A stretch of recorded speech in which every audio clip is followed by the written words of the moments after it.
start. Most people here. I know Sue said she was going to join us.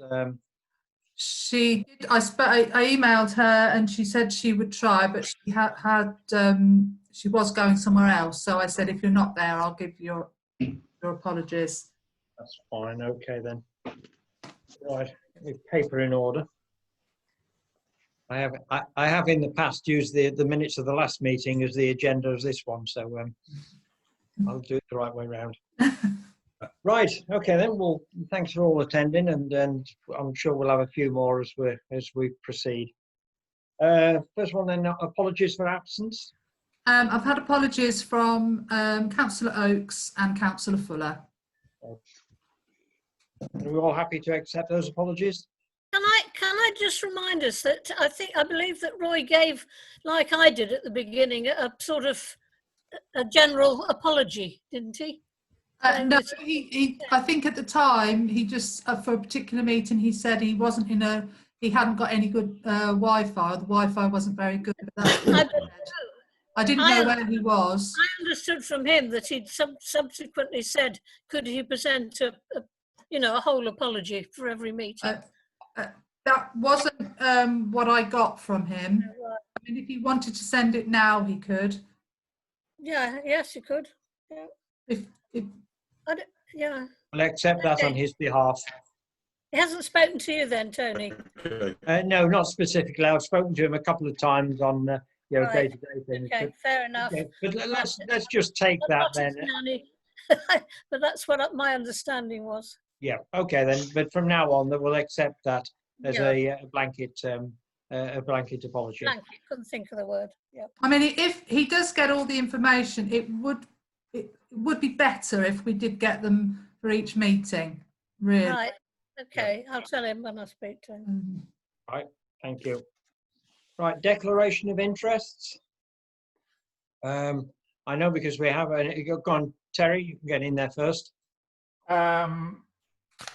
Item 205301. One of the tenants is a friend of mine. Okay. Right. And I will, because we got the planning and things coming up later on, declare I'm a resident of St. Christopher's Drive. Mm-hmm. Okay, if there's no others, then we'll go on to the minutes of the previous meeting. So this is the meeting of the 16th of June. Seem to have a pretty full house. Has anybody got any problems with the minutes as written? No. If not, then I'd like to propose them. Have we got a seconder? Okay, so I think Terry was just in there first. So just bear with me a minute while I initial and sign these.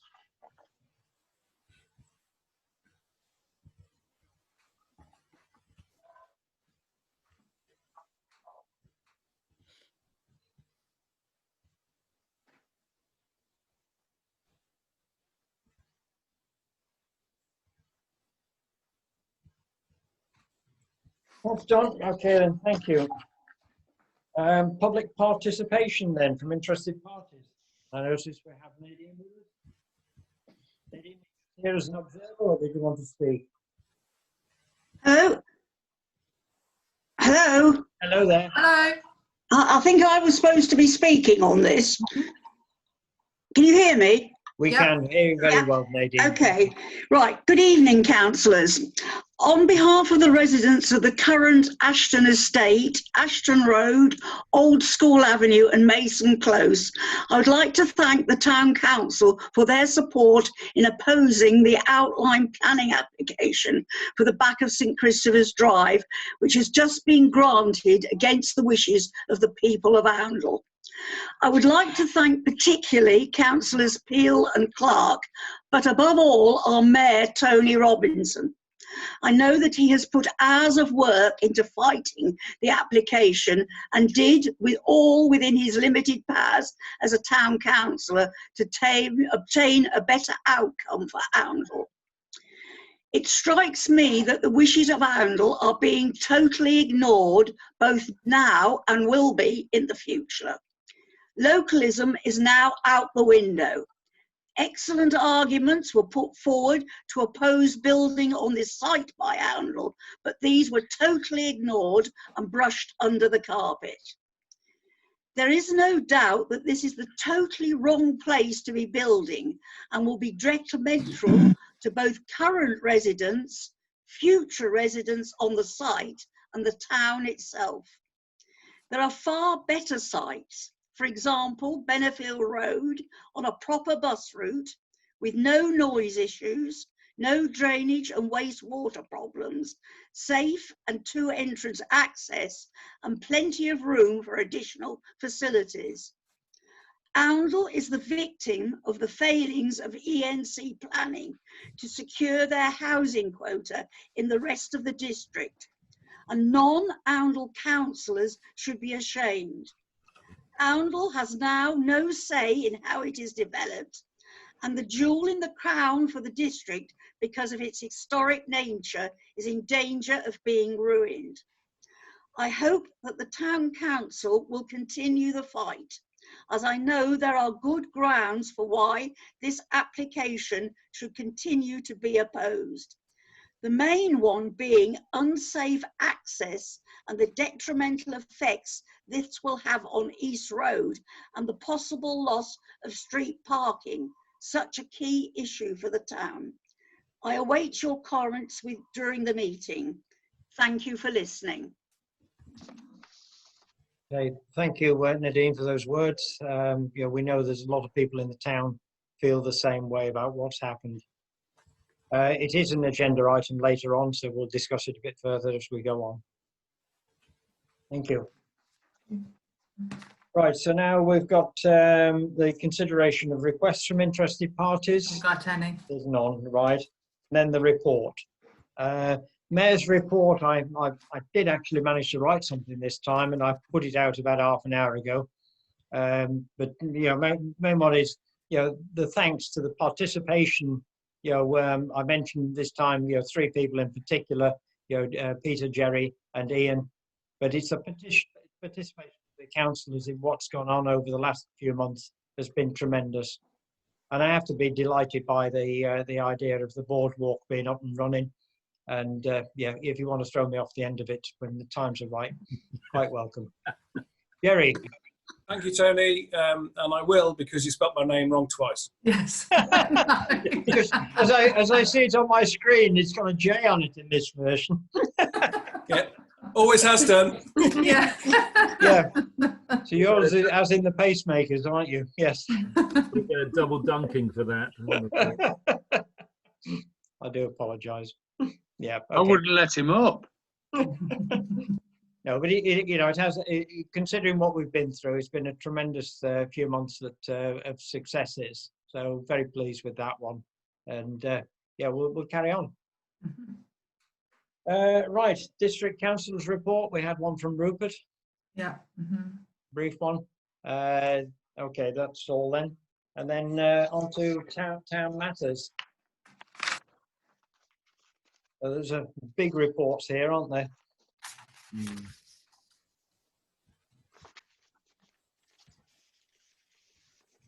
So the walk around that you took place, Emma. Yeah. Anything from that we? Nothing at the moment. I've emailed Sarah Barnwell because on the walkabout we did confirm there could be issues near the pharmacy and the post office. Yes. But I haven't had anything back as yet. I think they have a big list for the whole of Northamptonshire. Whether they're working through the bigger towns first, I'm not sure before they get to us, but it's on the list to be looked at. Yeah. I did notice as I was driving into Peterborough the other day that the bridge by the railway station, they've coned off a big chunk of that for pedestrians. So they've narrowed the lanes down in recognition. So maybe it is that you've got to have some sort of a short section of one way there, or not a single carriageway anyway. But we'll leave it to them then and wait until we hear from them. The cycleway thing, Jerry with a J, is a wonderful document. It was here, and I've forgotten. Yeah, there it is. But what I do like about these guys is how professionally they put things together. You know, but both, you know, the quality of that and the fact that we seem to have got the highways people behind us. Anything else you want to say on that, Jerry? I'm sorry, Tony. I'm not sure where we are. Do you want me to put a proposal forward for approval, or? Well, have we got it as an agenda item later, or is it? We have, yes. Yeah. So let's cover it later on. But that was just the update then. Yeah. Then we had the I think, complaint. sorry, this is the actual approval of it as well. Oh, this is it. Is it? Yes. Oh, right. Okay. Right. It is to approve the Right. elements on the report. Okay. So I did send a little email update round to everyone beforehand. I mean, in summary, it's a lot of money, I know, but we have the Section 106 money available. The proposal from Northants Highways is that we spend some money on detail design. So what I'm asking for is to spend the money on detail design for the crossing on Blackthorn Road, and for the detail design, which isn't costed yet, from Western Power Distribution for moving posts. And then, assuming that's within the budget that is we're expecting to be, to use that Section 106 money to facilitate those improvements for cyclists and mobility scooter users and pedestrians in that area. So I don't know what else to say, really. I hope it's clear. But if it's not, please, you know, ask questions. Peter, Okay. question. Have we got Peter? Can I propose it, please? Okay. Because I don't Just think give we it a few need minutes. any further discussion. We're going to do it. Let's propose it and get on. Yeah. Okay, Emma. I just want to confirm exactly what we're approving. I've only got the report. I haven't got your email in front of me, Jerry. Okay. Looking at the Blackthorn Road. So what we're saying is that we want to spend the money immediately on the feasibility, the detailed design for the crossing on Blackthorn Road. That's the first item. Yeah, so 81,200. No. The detailed design is the next item. It's 3,500 or something. I haven't got it in front of me either, but the detailed design. I think it's 3.8 on the sheet. It's on table 5.1. That's the one. Yep. Page 8. Well, yeah. Right. Oh, And then the third, yeah. yeah, and the third item then is the detailed design for Western Power Distribution to move their Right. poles, which they haven't given us a price for yet. But I mean, I'm assuming that it will be in the order of a few £1,000s, not Okay. lots and lots of money. So what I would like to do is get your approval for getting those detailed design bits done. And then I would also like your approval to progress with it, assuming it is in line with the budget we have available, the 120,000. The reason I'm saying that, rather than going for another decision later on, is because hopefully the detail design will be done within 4 weeks, so you know, mid-August. And rather than waiting till the late September council meeting, I'd like to progress with what we've got proposed, which is in principle has already been agreed, I believe. But anyway, now the other two items, the dual purpose pedestrian cycleway down Cottersut Road, we haven't got the money for, so we're not progressing with that at this moment. The final item is the £10,000 approximately for improving the cycleway that already exists, which Transition Handle are going to try and get community funding for that. So they're going to try and apply for local funding for that. So hopefully we'll find some money from that from other sources. So what we're basically saying is we want to do the crossing and the pole movement, which will facilitate basically all of Vandal Cycleway 1 apart from the bit down Cottersut Road. I'd like approval to proceed with that, assuming it all comes in as budgeted and as already agreed. simply because of the fact that we won't meet again until late September. It could already be well underway by then, if not pretty much finished. I'm out of breath. Is that clear? I think that's fine with me, yeah. Clive, you wanted to say something? Yeah, no, just a quick question for you, Jerry.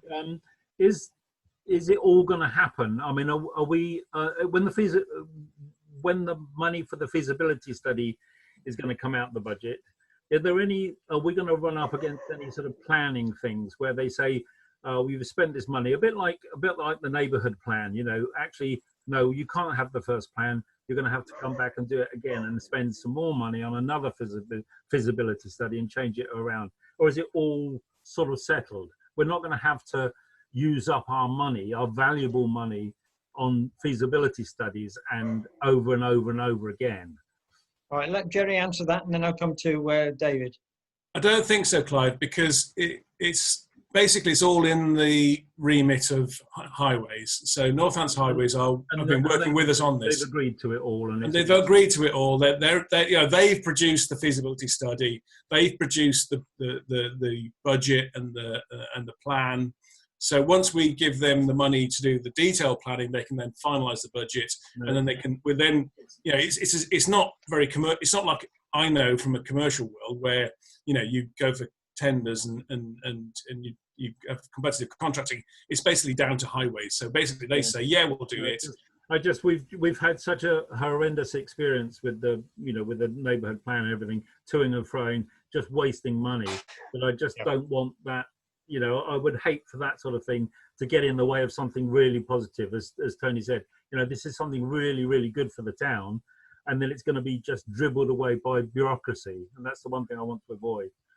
I really hope not. As far as I'm aware, I'm as confident as I can be that highways have committed to doing this, subject to us paying X amount up front and then X amount to do it. Yeah. So then they'll go away and they'll sort it out. Yeah. Right, David, you wanted to say something? Well, only this, that given the grant of outline planning permission on the Cotterstock Road site, this is a good time to start pushing for a Section 106 agreement to make the developer fund that Cotterstock Road part of the project in full. Absolutely. Yeah, absolutely.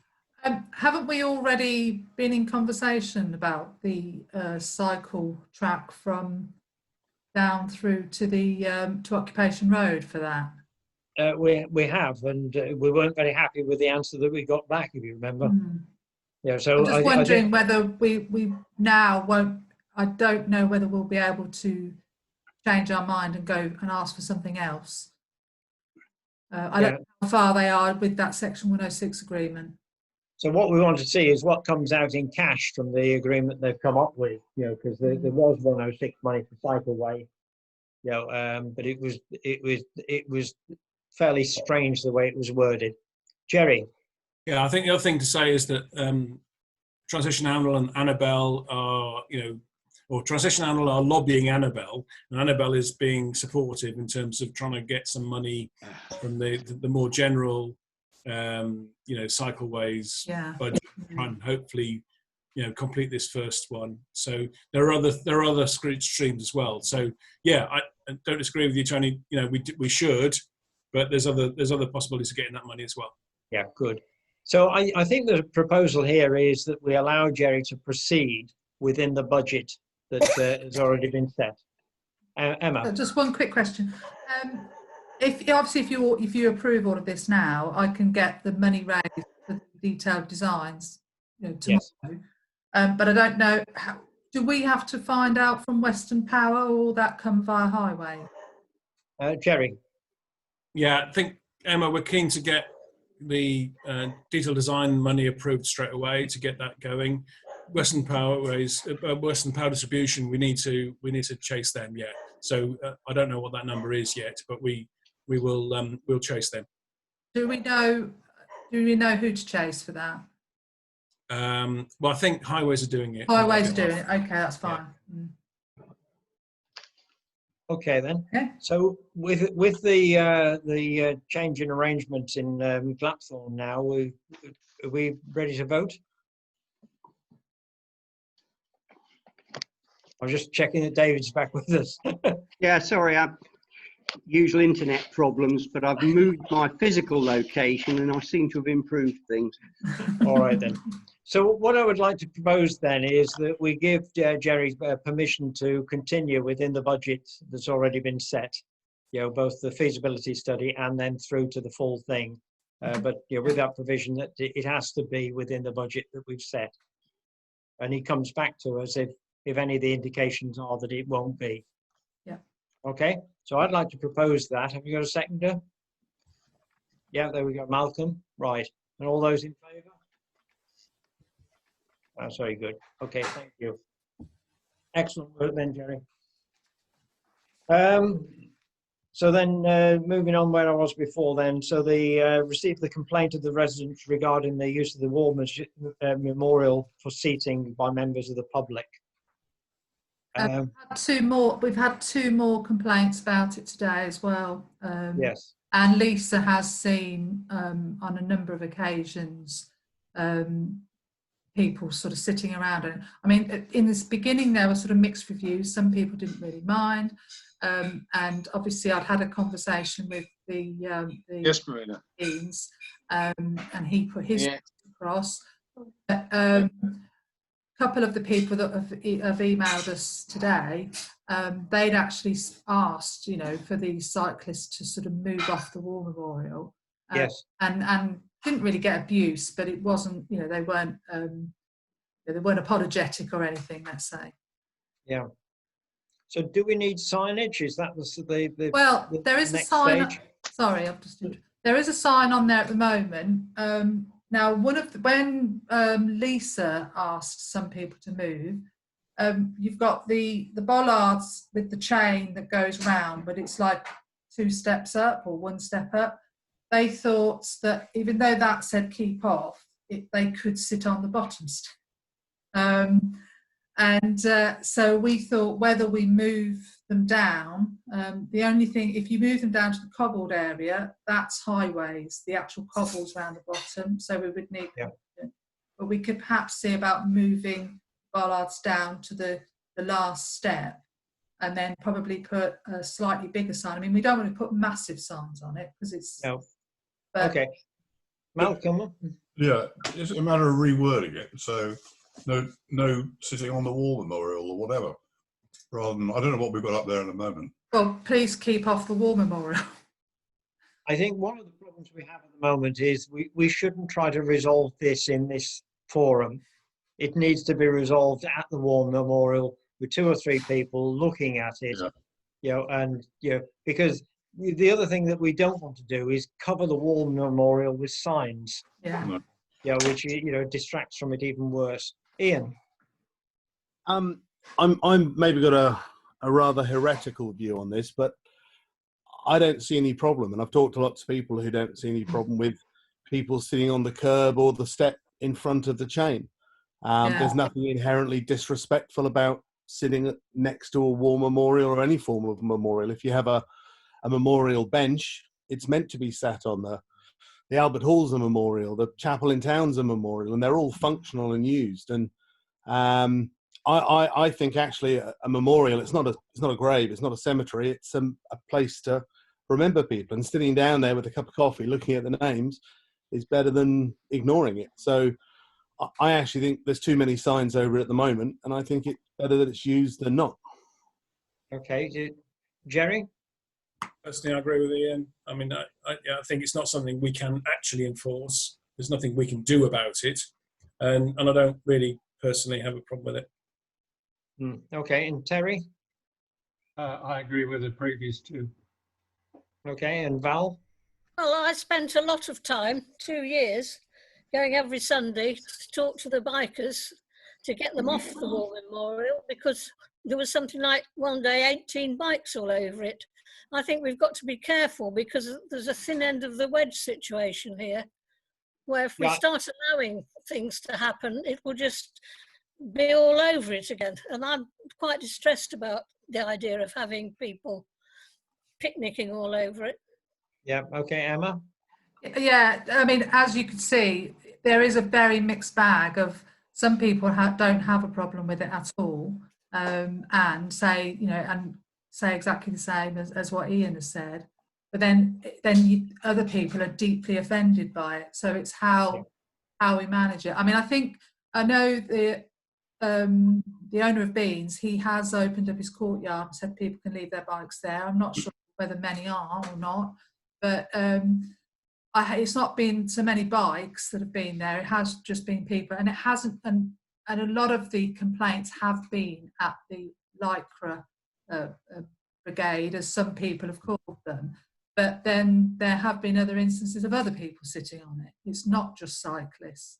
So it's very difficult to know how to handle it. So I think it is a difficult thing. There's a big difference between a memorial gardens where people might go and have their lunch and respectfully sit in the peace and the quiet of it, and the other one is throwing your bicycles up against the memorial for storage, and we're somewhere between those two. I think somehow we need to respect both sides of the argument, and maybe the best way to do that is to get 2 or 3 of us go and have some time there and just think about what the possibilities are. Yeah. Ian? I'd be very keen to help out with that. Okay. So Val? So would I. Yeah, okay then. We've got one more. David? I wasn't volunteering to do that, although I would. It struck me that actually we've got Councillor Sparks, who I know is not with us this evening and hasn't been for a little while. But given his involvement, I think that he ought to be part of any group that is involved in looking at it, subject to any observation that Emma's about to make. We have been in contact with the British Legion about this as well. So they are aware of it. I think Roy has been included in on communication with it as well. I mean, Clive? Do you know what the British Legion's take on it is? I mean, because they must have had this problem all over the country with lots and lots of war memorials. I mean, I'm personally, I'm in agreement with Ian about it completely. I mean, I think someone sitting respectfully reading a list of names is far more important than using it as a roundabout, which is what it was before. I think we should be perhaps looking into as part of the revitalisation of Oundle Town Centre, rather than, oh, you can't do this, you can't do that. We've had enough of can't do's over the last 6 months.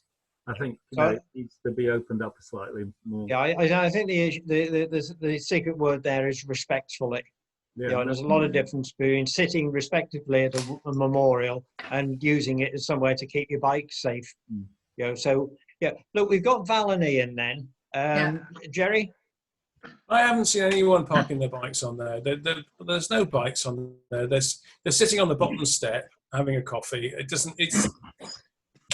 don't think it's in any way disrespectful. Right. Ian? I think the signage at the moment is specifically about not putting your bike on it as well. So a lot of people aren't putting their bikes there because they've read the signs. Okay, right. So can we do something, Ian and Val, and then see if we can get either somebody from the British Legion, or if his name for the moment. Roy. Roy. Yeah, if Roy is in town, because I know he's been with his mother for quite a lot of the time, hasn't he? So, but if Roy's in town, Roy and the other two, or somebody from the British Legion. Yeah. But just to stand there and have a sensible thought about what it is. Yeah. Yeah. Okay. So I'll leave it, if you can coordinate that, Emma, and then we'll do. we'll leave that, move on. Right. Right. The email from Ashton Parish Council referenced the VAS. I had to go on my computer to find out what a VAS was. Oh yes. But it's one of these flashing speed signs, isn't it? They just asked if we'd talked about it for North Bridge. I think in the past we've talked about them potentially having them somewhere else, but I think they have been considering it. Okay, Jerry. We have talked about them before, and I don't think they're very expensive, are they? Not silly money. About a couple of thousand, I think. Yeah. And I thought we had kind of said in the past we'd have one, but I may be wrong. Yeah, no, you're absolutely right, Jerry. Absolutely right. We have discussed it, and we have talked about it because there are there is an opportunity to put them on North Bridge, and it is very, very important that we do that. I mean, I'm all for it. Get them on the bridge, get them, because everyone's going to use it like a racetrack, especially when it's got a nice new surface on it. Yep. We've got Peter, then Terry. I think it's a good Jerry idea. and David. I think it's a good idea, but as Ashton have raised it, shall we not ask them to pay for it? They can do their side. Well, I think that's the side we were going to do, isn't it? Yeah, let's just zoom around the rest of the inputs at the moment. Terry, and then Jerry, and then David. Mine was the money thing. We haven't got anything in the budget for this year. Okay, Jerry. I was just going to say that you can move them around as well, which is a good point, because you fix them to the lamppost and you can move them around the town, so you can actually have an impact in more than one place. So I think they're a good idea. Yeah, David. I was actually going to make more or less the same point that Jerry did, because I think it is important that you get the sort that can be moved around. But of course, the reality of that is that if we then move it to the Bennefield Road for the sake of argument, Ashton are going to be rather less interested in it. So I think it is something that we would need to do ourselves. And from a budgeting point of view, I just wonder whether the empowerment allowances of our district or county councillors might be brought into play to free up some funds. That's a good point. Yeah, okay, so Emma. Yeah, there is a funding stream as well through the police. I can't remember quite what it's called, but a lot of people use that to buy these particular signs. So I could look into see about getting funding for that. You can't, I don't think you can just put them anywhere. I think you have to sort of liaise with highways as to where they're going to go. So it may be that it might not be good to have it just before you get on the bridge, but maybe further as you come into Oundle. I don't know, but I don't think you can just put them up anywhere. You do need to get permission. Okay, Clive. I mean, just a question for David. I mean, you've got two of them in Gladthorne. So, I mean, I just wondered if, is there any way of finding out exactly how much they cost from your involvement in the Gladthorne Parish Council to find out that sort of thing? I don't know the answer off the top of my head. They aren't that expensive, but I'll make some inquiries and let Emma know. Yeah, I've bought them in the past. They're about £2,000. Yeah, that sort of rings a bell as the sort of figure that we're talking about. Agreeing to it in principle, then let's get ahead, Emma, and see if you can do the study. See what I can do. Yeah, because there's certainly no point in putting it on the bridge where people haven't accelerated up to excess of 30 miles an hour. So as they're entering the bridge, they're going too slow. It will never flash on. Unfortunately, you do have to get it after they've committed the offence. Yeah. Yeah, Ian. Just while we're talking about the bridge, Emma, and I've been emailing Emma about this a bit. Is it worth putting on record as well here about the bridge being resurfaced in August, and then presumably bollards being removed, X4 bus going into normal route again, and how we need to communicate when we've got confirmation, but also the idea of cycle lanes being painted on the side? Can we do anything to press highways? I think they've said no. Yeah, they've already said no to the cycle lane one. It's far too complicated, and my belief is that they're not going to fill the grids in properly, so the cycles will have to come out of the lane to get past the grids. Okay. But the other point you mentioned in that there was notifying people of the change of the X4 bus route. People who've pretty big. Got used to where it is now. We do need to give them notification. Yeah, Terry. When the bus goes back to its normal route, it won't be stopping outside Dean's. No. Right.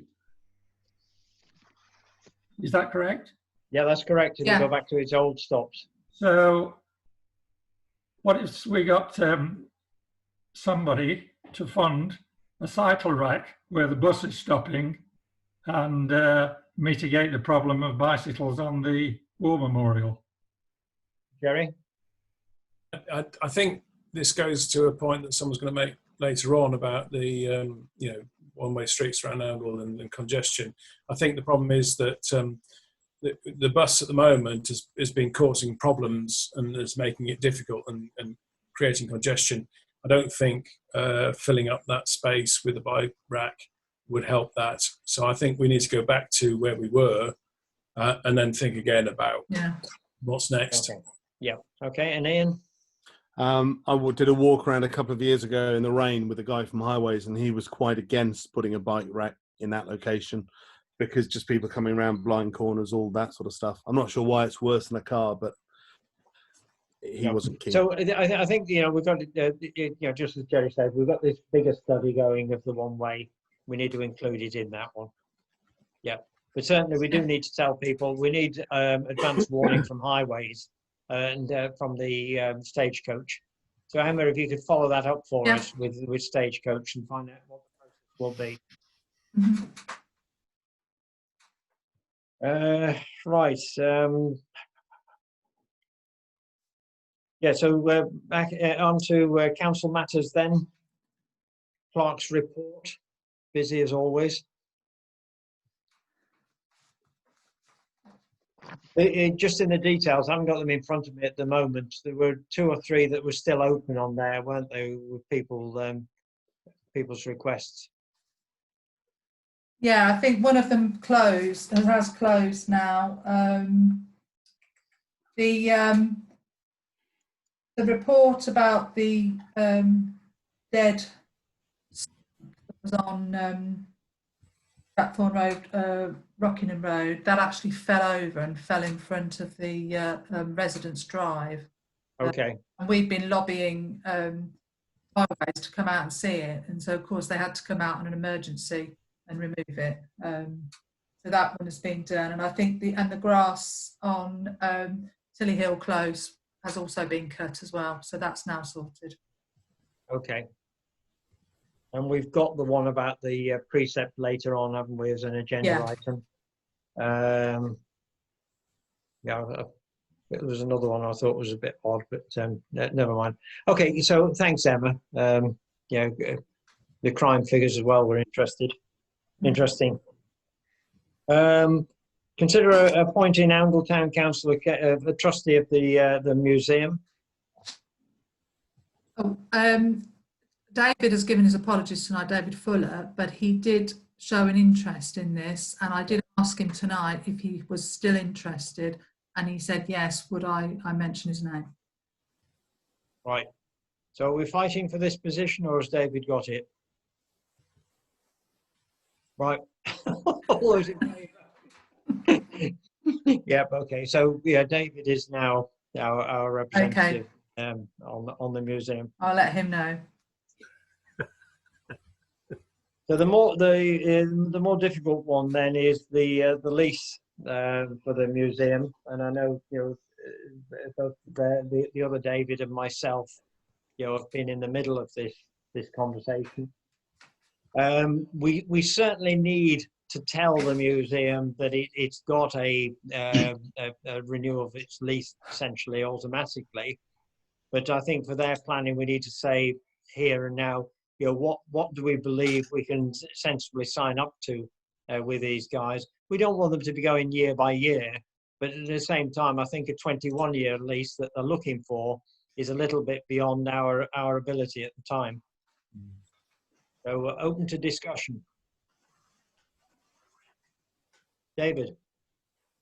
Well, perhaps before the discussion, because my computer wasn't playing ball, I wasn't able to declare an interest in this item at the beginning, but I suppose I should declare another interest as a council rep on the museum. And me likewise, for a moment there. Right. This issue of granting them a lease or not, and if so, the length, is really rather a tricky one. Because if we were to offer them, for the sake of argument, a lease no longer than their original one, and they would normally be entitled to a lease of not less than the same length as their original one. Do we have any indication as to what their reaction would be to that? Well, how long is the original one? That I'm frantically trying to remember as I speak.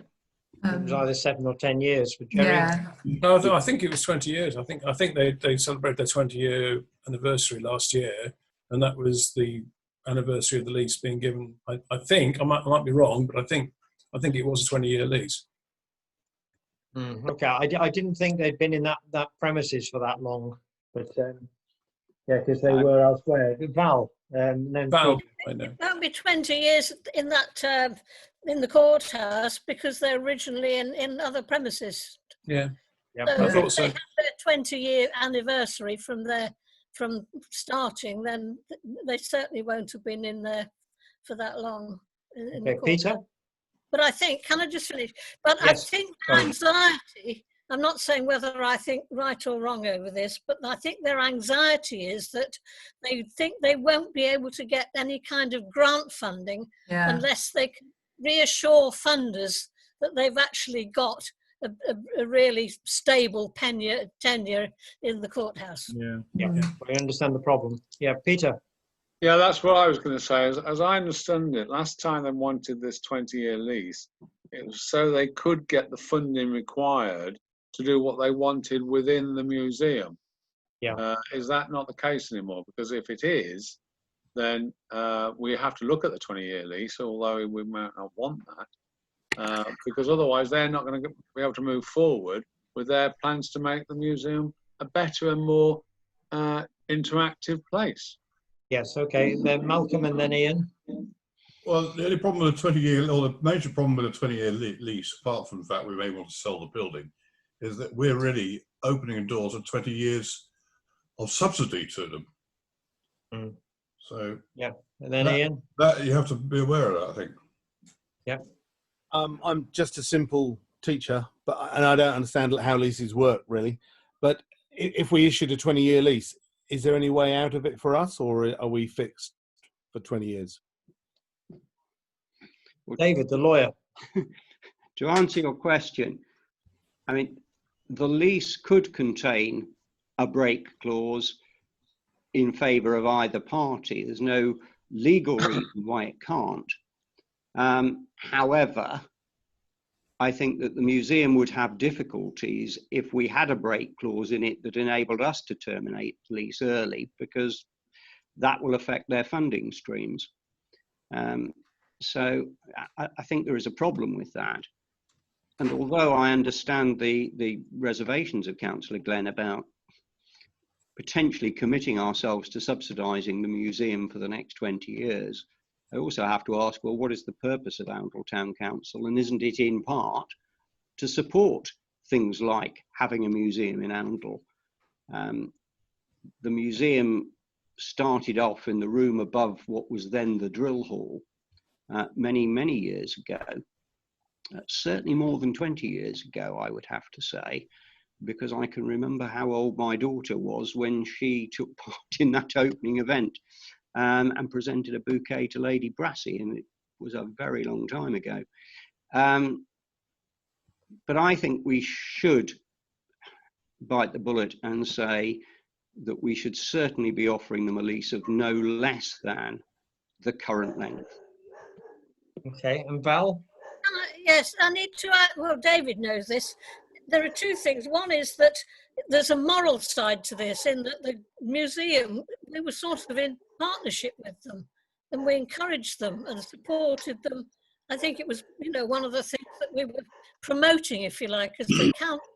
Secondly, they will have been there 20 years because I was the mayor when the Duke of York came to open the building, the courthouse, and they were in there because part of the conditions of our funding from the, I forget which fund it was. Was Sorry? the National Lottery, Val? Yes, it was the lottery. I was trying to think of the sub-bit of it. But part of that was that we had a museum in the building, was one of the conditions. And although that, I believe, is timed out now, morally, I think there's still an obligation there. Okay, let's just go around the table here. We've got Clive, then Terry, then Jerry. I mean, I think it's very, very important that we support this whole thing because, I mean, as Jerry and I found out when we were trying to put the Has High Street thing together, they were very, very keen that there should be a museum, and a museum is quite a big part of the whole regeneration of Oundle. And Oundle's going to be a very different place when everything sort of starts to get back to normal again. We're going to have to we're going to have to back every venture we can find to keep regeneration going, because we're going to, you know, no doubt about it, the streets are going to be much emptier, as they always are. And I think it's just important that we do it, and we should offer them as big a lease as we feel able to, really. Okay, and Terry? A negative thought, and I have no answer to the conundrum of the museum.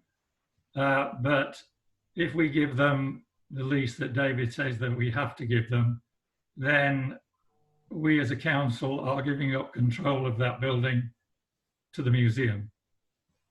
Now, we may all agree that's a fantastic thing to do, but councillors in 5 years or 10 years or 15 years may not. Yep, okay, and then Jerry, then Malcolm. I was just going to say that, again, what some of the other councillors have said is that, you know, what are we here for? I think we've supported the museum in the past. The museum's an important part of the town. Yes, it's committing for a long term, but I support giving them a long-term lease. Malcolm? There has been some talk from them, I think, in the past about our representatives as trustees, and there's certainly, we certainly, if we're going to give them a long lease, I think we've got to retain some, if not control, but certainly input. And that's got to be one of the conditions, I think, into the museum. We don't want to be cut out of money if we're going to commit ourselves like that. Yeah, certainly the constitution that we agreed to a few months back, you know, had it set in there that we had council representation on there. You know, so it was going on. You know, okay, well, that's going to continue, I think. Yeah. Peter? I think the most important thing with the museum is not whether we give them a 20-year lease or whatever. I think the most important thing is we have to look forward in respect to how Oundle is going to look in 5, 10, 15, 20 years' time. The museum will add and keep adding a cultural aspect to Oundle. And without it, we're going to start losing that. We're already losing, because of the growth of Oundle, we're already starting to lose the community part of Oundle. You can see that just by living on some of the estates that are here. Nobody actually really takes any notice of Oundle Council or anything else. So we have to make sure that we leave some sort of cultural part of Oundle for the future of people that may live here and want to have some sort of say. Yeah. I think we've got, you know, a general consensus here then for the renewal of a long-term lease.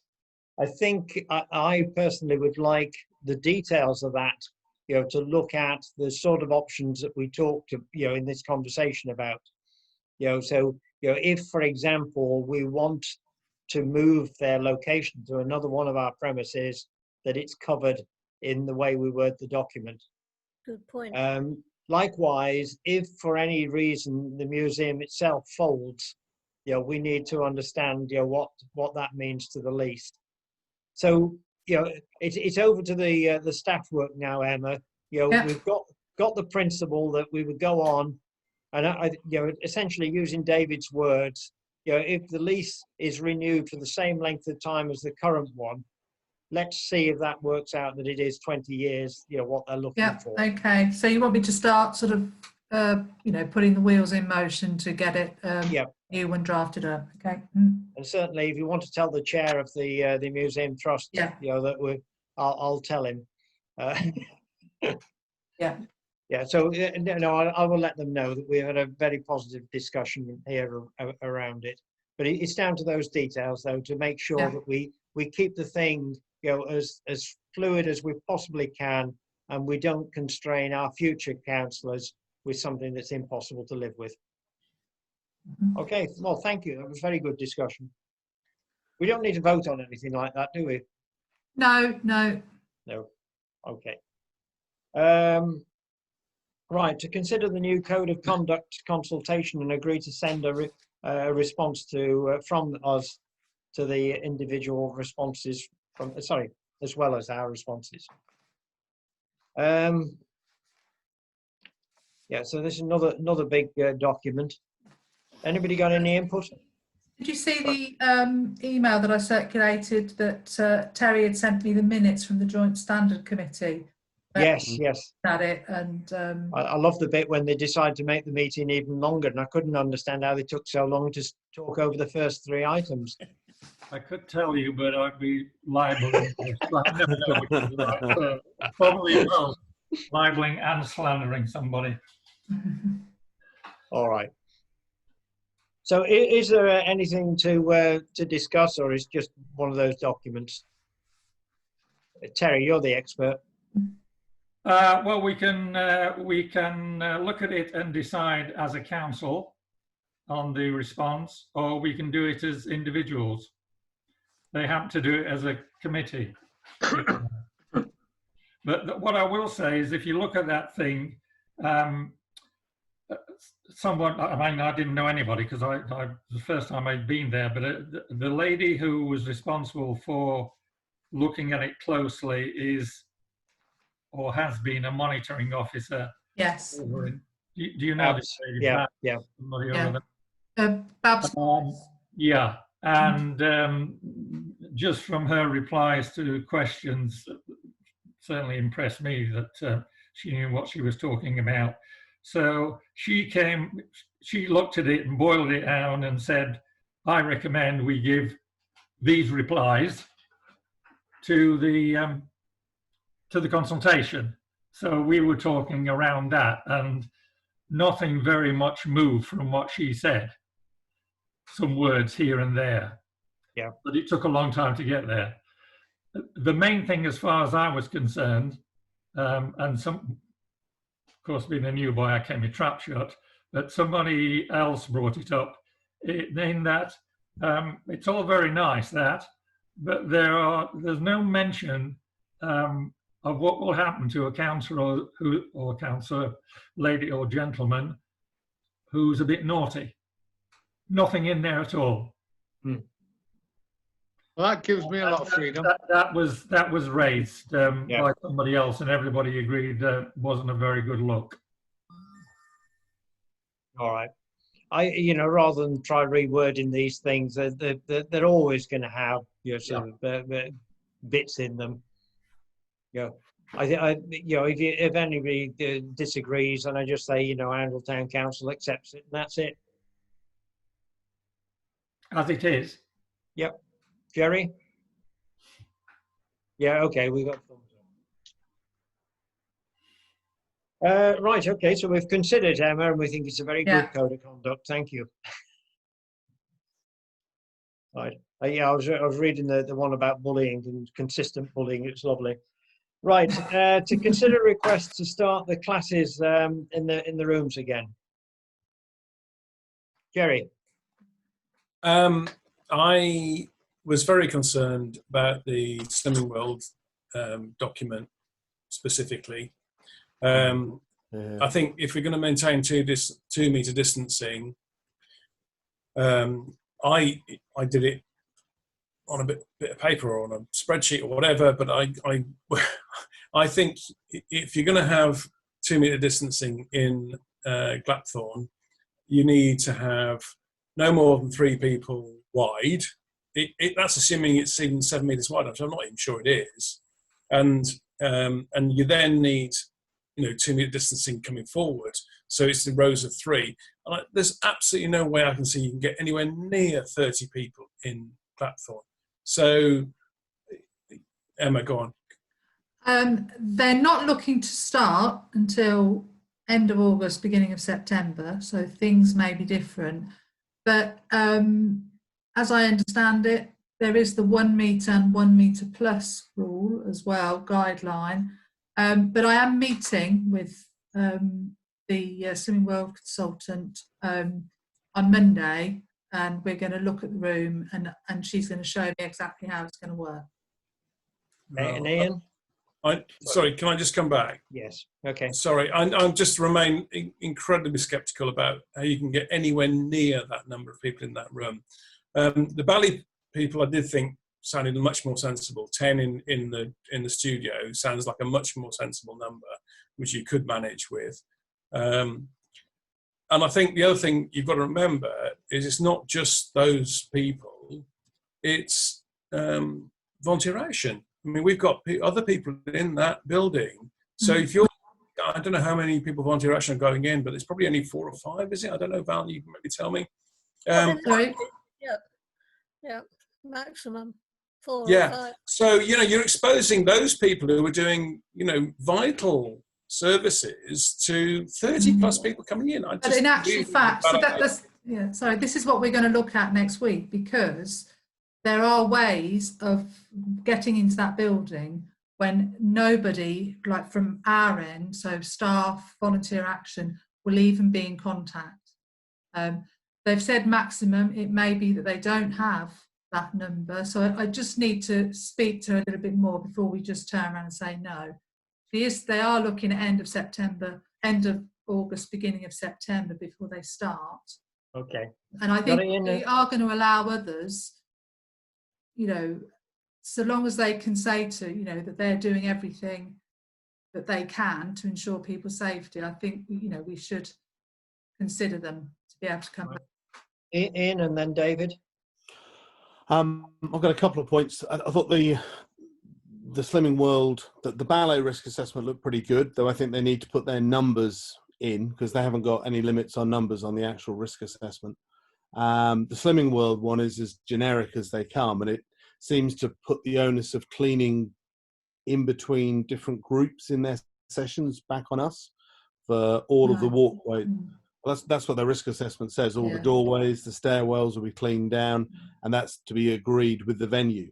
So it doesn't bear any resemblance to our property. So they haven't actually done a risk assessment at the moment on Oundle. So I'm not saying no, but I think they definitely need to improve that to convince us that volunteer action would be safe, etc., etc. That's why I've asked her to come in, because she needs to see the build and show us how those people are going to get up to that room.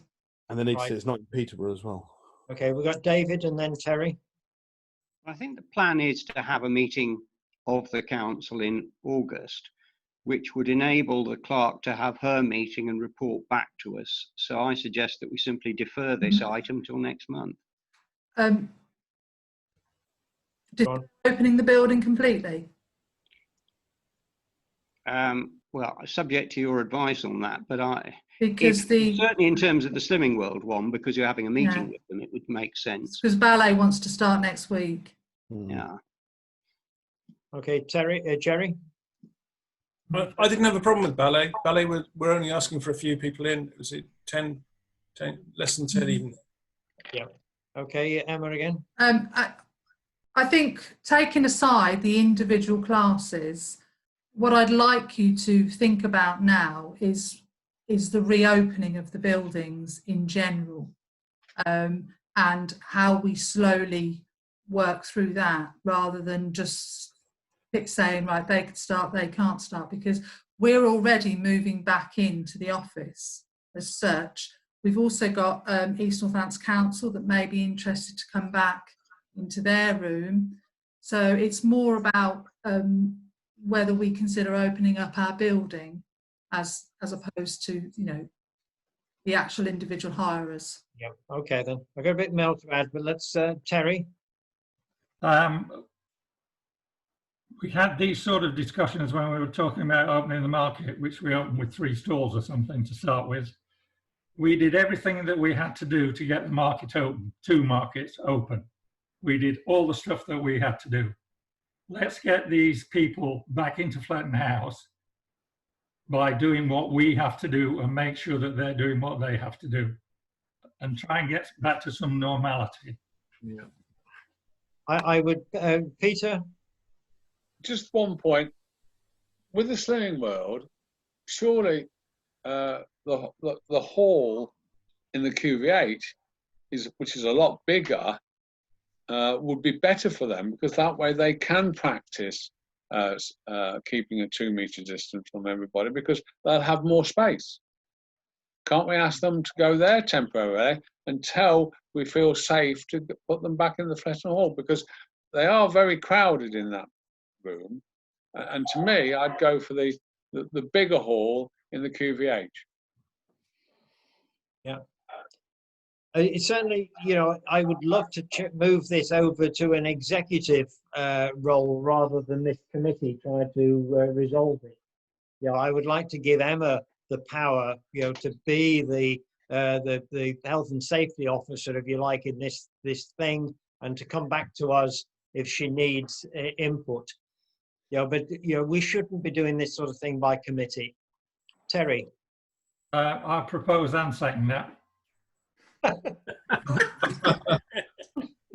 David?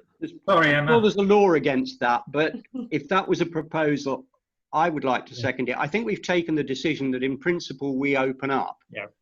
Right. It now becomes incumbent upon our staff to find a way of implementing that. And if they can't satisfy themselves that a particular user's risk assessment is adequate or what have you, they will be telling them no until you come back with something that we are happy with. Okay, and Jerry? I'm going to vote no to that unless someone can say they're going to manage Slimming World to a lower number. 30 is a ridiculous number. Oh, okay, so yeah, but this is what I'm we're not sure over to Emma. Yes. Yeah.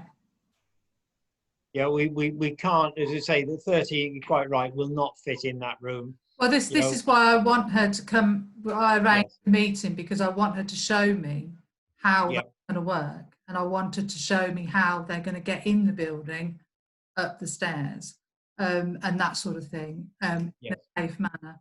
So I think you have to think about that upstairs room as being a difficult room, you know, because it's only got one entrance via the stairs. Yeah, I mean, my thought was, when I was thinking about it before she even came to us to say that, you know, and with the risk assessment, was to look at that hub area, see whether we could utilise that, because you've got lots of doors that you can have a one-way system, but it does just depend on how long ballet goes on and when she wants to start, because there might be an issue, but. I think you could take on Peter's suggestion of looking at QVH. Yeah, and it's not ideal for them, but you know, the upstairs room will be very difficult with crowd control. Jerry? Yeah, I think the other thing is, I think again reiterate 2 meters. It's not when 1 meter plus is 1 meter plus is lots of mitigating measures. We can't do that in Fletton House, I don't believe. It's 2 meters in Fletton House. We haven't got lots of mitigating measures. And I'm very concerned about the other people who are in there, the volunteer action people. I don't want to be exposing them to unnecessary risk. And they won't be. That's why I've asked her to come in and prove what she's, what she's saying. So thank you, Emma. Nobody will be put at risk in that building because we're in there as well. So thank you, Emma. All right then. So do we need to vote on it? Are you all right with that? Well, I've got a proposer and a seconder, so okay then. Let me finish it off. All those in favour? Right. I think it's enough. Okay. Are there anybody not? I abstain, but I mean I'm just being picky. 2 abstentions. I abstain as well. 3 abstentions. Who abstained? Peter, Ian, and Jerry.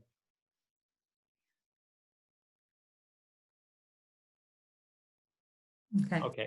So Emma, you're aware of the concerns, though. It's really, it has to. We have to protect the public, and that's what it's all about. You saw how we work with the market, so it's not going to be any different. Just a quick point on this, Emma, to emphasise the cleaning as well. It's not going to the cleaning of handles, stairways, all of that. That comes down to them. I don't think we should take any of that on. No, and she's had our risk assessment, and I've told her what we're responsible for and what she is, and what we will be doing. And if they're not happy, if that doesn't meet their criteria, then again, because we won't be doing it in between. Yeah, Ian. one of my boring jobs at school is to check risk assessments for travel companies and stuff. Ah, right. And each risk assessment is not worth anything, but what it does is indicate the seriousness of the company or the person putting it together. And the Slimming World one is generic, it's wrong, and if, as Jerry says, if that's what they're putting forward as their risk assessment, it's not signed, it's not specific, then they're not taking it seriously. Yeah, So I know that is what they're using for all of their classes. The same thing, because I know go to rubbish. class here and they've got exactly the same. Yeah, it's rubbish. So have you got They're enough all there in to say different no to routes. them? Mm. Yeah. Exactly. Okay then. Right, and the other one we had QH cleaning and hygiene procedures. Yes. The QVH hasn't been cleaned or anything since March, so I think we should, if there is a yoga class that has asked whether they can come back. I mean, they can easily socially distance, but we do, before we agree to, I've got to go down with Lisa and we're going to work out, how, at the communal areas. But I would like to start the cleaning, at least start getting it cleaned and ready. Yep. For that. I'm not sure about anything else starting. I don't know if badminton we haven't heard anything from anybody else. The badminton committee members just left. Yeah, I know. I was just going to try and get in before he left. But we've had an inquiry from Oates, but I'm not sure how many amateur dramatic performances are going to be taking place certainly this year. I don't know, but I don't think that we're going to be having anything like that, but potentially for yoga. No, I think you're all right to get on and clean it. There's plenty of money in the budget, isn't there? Yeah. Yes. Okay. If once again, if a group are using it, then I think it's really important that it's emphasised that group cleans the place. But this is as our general cleaning, because we've not been doing anything. So our general cleaning will go back. Cleaner stroke caretaker will be going in to make sure it is clean. Toilets are clean, sort of thing. Okay. And then the request from the Oundle Fringe performers to play music in the marketplace. Yes. Definitely. Yeah. Get on with it. Get it going. Because they hadn't, it would have been the Fringe. I think they actually wanted to do it last weekend, but I did say, we really need to sort of get your permission before they start. So if you're happy for me to just go back to them. I think we're all very happy, but they need to be responsible for their crowd control, don't they? Yeah, that's what I have told them. We won't be having... suggest that they contact the environmental health officer as well, and also potentially look at highways, because that is the responsibility of highways. Okay, yeah. So Ian and then Clive. Two things. When are they looking at doing it? What Well, time? they did want to do it last Friday, but obviously I said. But evening or? They haven't really specified. I think it's during the day. But now I can go back to them and say yes, but we need, can you just tell me when it's going to be and how long it's going to be, that sort of thing.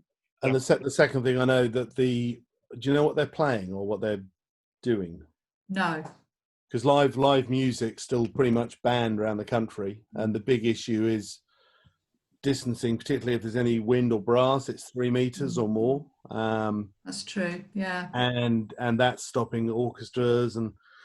Singing is banned. Yeah. There's all sorts of stuff to do with you wouldn't and want, shouting and blowing. You wouldn't want people to then stand and start singing along or no, exactly. So you're talking a 2 or 3 meter social distancing at the moment, and that's government advice. So just before we conclude anything, to carry on with now Clive and then Val. Just going to say exactly the same thing as Ian. There's actually, I read a study the other day on brass instruments, how that they're, if you're playing a trumpet, then you're actually blowing spit all over everybody. So it's you've got to be really, really careful. And that's just one of those things. But on the other side of that is it's really, really important that we get people, enthused about being in the town again. And it's, if there's, if they're playing guitars and clog dancing, which I suspect they probably will be, that group, then that's, let's go for it and get it on the move. Okay, Val? Yeah, but there are regulations about crowds, aren't there? Yeah. I think we'd have to look at it a bit. What sort of crowd is it, because there are limits on the number of people who can get together. Yeah, Emma. I just thought, although I suggested that they speak to the environmental health officer, it might be better if I speak to him and say, what are the guidelines? Because if he can turn around and says, you shouldn't be playing live music, and you can't, and he knows the marketplace, then probably say no for us. Okay, so it's approved with subject to environmental health. Yeah. Yeah. Okay. Right. Can I just throw one more thing? Ian, sorry, you want to come back in? Yeah. Well, it's just with all the press coverage of Peterborough being hotspot number 7 or number 8 in the country, do we need to ask them not to advertise it? We don't want people from PE1 roaming around everywhere, or else there won't be any September, October, November. I've got a subline to the Love Angle signs now, haven't we? I've got a lot of friends in Melbourne, and they're fully locked down. They've got police on the streets for 5 or 6 weeks, so they're very cautious about second spikes. So I wouldn't worry about the police on the streets in Oundle. No. Well, maybe we need. We haven't got any. There aren't any policemen. I've never seen one in months and months and months. Yeah. Okay. Okay. So you got all the cautions, Emma. Yeah. You're becoming our environmental health officer now. Right. Financial matters then. Bank reconciliation, bank balance sheets, and the hub trading account. The hub trading account for June must be a corker. I see that one. Expenditure must balance. Tell you, one good thing about it is they won't have lost any money. They will.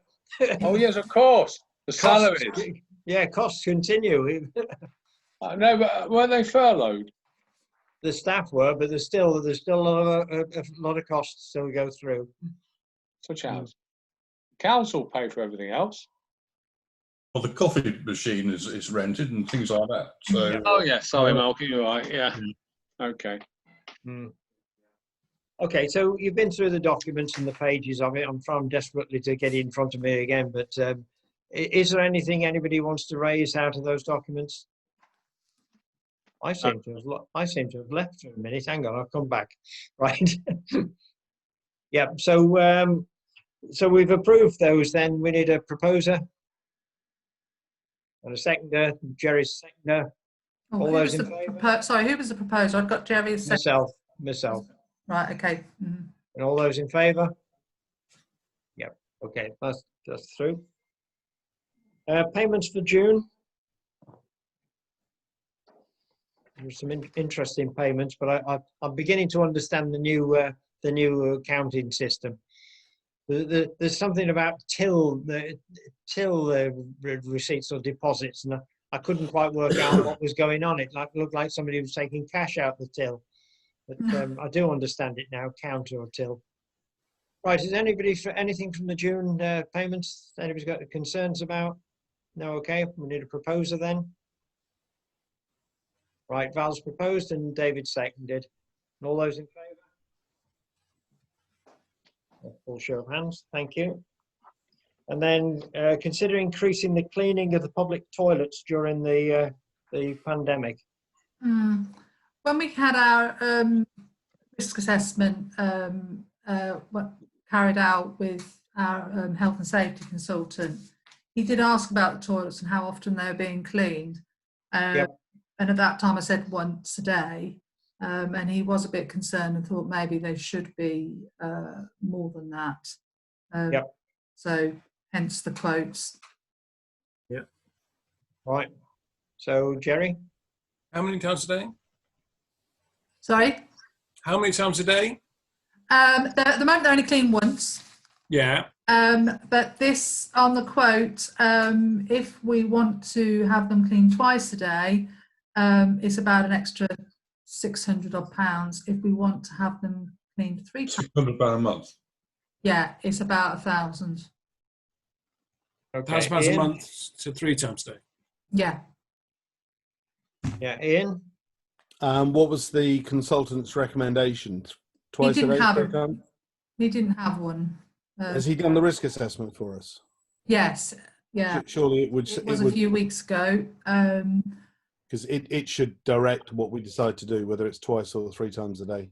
So could we go back to him and ask him to give us an assessment on that? Can do, yeah.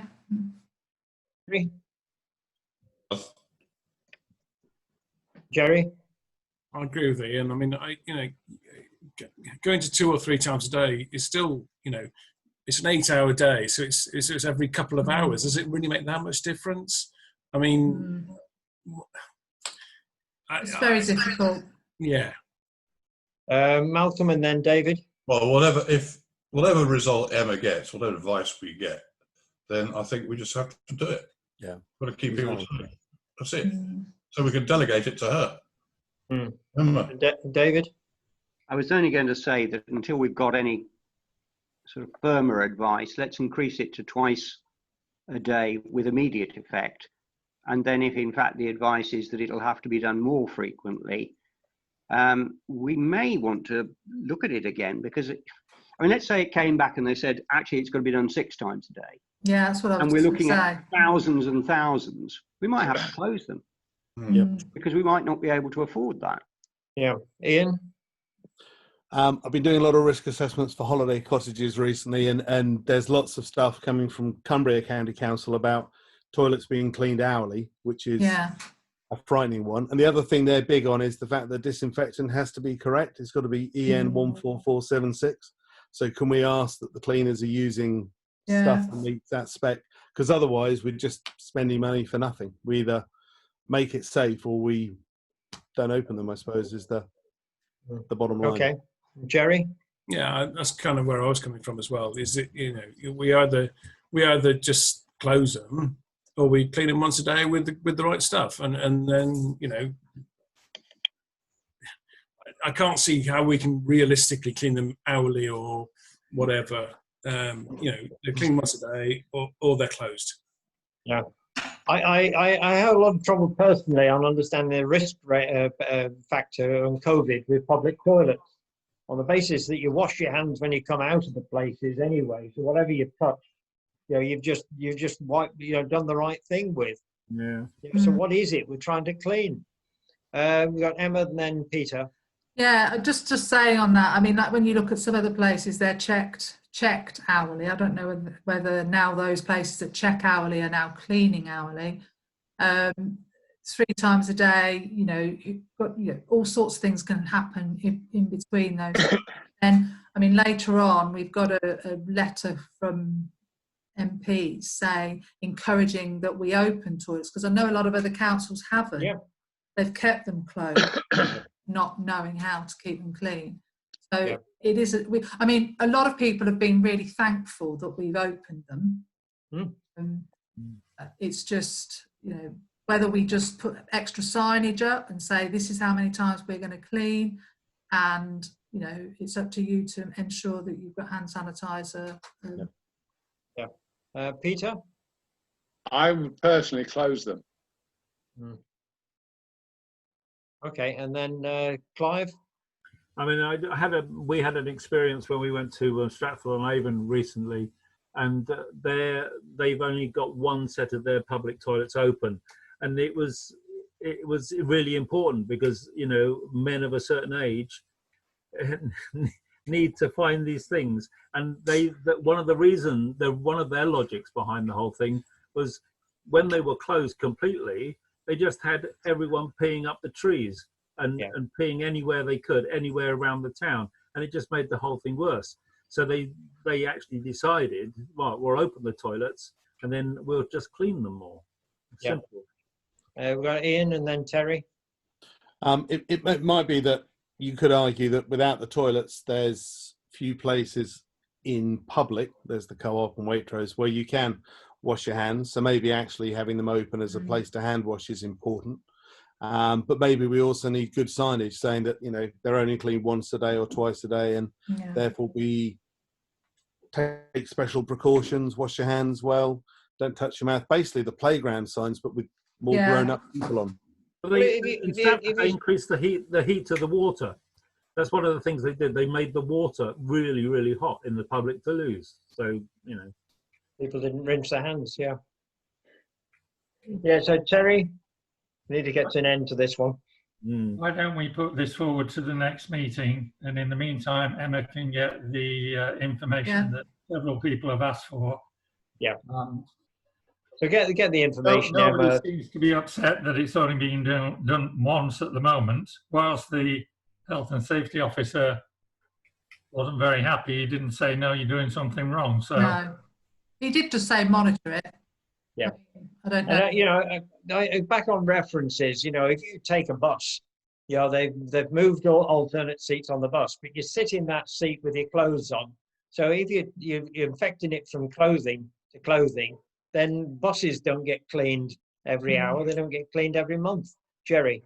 Yeah, I was just going to say as well, there doesn't seem to be a massive footfall in town either. I mean, you know, I've been up there pretty much every other day this week, and it's not like the loos are getting used massively, because there's not that many people in town. I wouldn't have said. Yeah. Okay. Emma, so it's over to you to get the advice, but you know, keep it open for as long as we can. Yeah. Okay. Right, to consider a response to the email from a member of the public's concerned about our budget. I have to be careful on this one because I am mentioned in it as a mayor with expenses. Has everybody read it? Yeah. Any comments on it, Emma? But just to say that, I mean, most of them I could answer. But I just thought it might be better if anybody else wanted to contribute to it, and obviously see that we've received it. Paul has, did I add it? Paul did give me a breakdown of the professional fees and membership fees. So I've got a complete breakdown of what that, and the majority of that is a renewal of leases and things that we do for our tenants. And again, so those sorts of things we can answer, but I just wondered whether maybe a letter from the mayor might. Okay. I'm out again for that one. So Val, then Jerry. No, I haven't said anything. Oh, sorry. So, right, Jerry. I was going to say, I think it just needs a response from the council officers to explain what the increases were. I know. Yeah, we all voted for it. I don't have any problem with it. I support you and the decisions we made, so there's no problem as far as I can see. Yeah, Terry. I seem to recall that when we were passing this budget, some people were very concerned because, again, it's quite high. But, and I can't remember who said this, I think Emma brought this up, about instead of just passing the budget and then being sat back and waiting for the blows to land, that we ought to be proactive and say, we passed this budget because this is what we're doing. The COVID thing and blah, blah, blah, all, you know, nothing happened about that, I'm assuming. I went away then. Once I'd done the dirty deed, I fled these shores. But I think that's maybe a line that we ought to take. I think as I look at it, you know, there are some specific ones that Emma says, you know, that you can just answer it, you know, and you report that it's been considered in this meeting, you know, and move on. You know, I don't personally want to get into a discussion about, you know, particularly about some of the latter points that were made in the correspondence. Shall I draft something and then send it to you to have a look at? Yeah, sure. I can send it to everybody if you like. Have a look at it and then. Yeah, and maybe the other important important point in our budget round was fear of what would happen during the transition to unitary authority. Yeah. Mhm. Yeah. Jerry? I was just going to say the constituent won't be happy, but some people never will. But you No. know, I think we've done what we thought appropriate. So I've got no problem with that.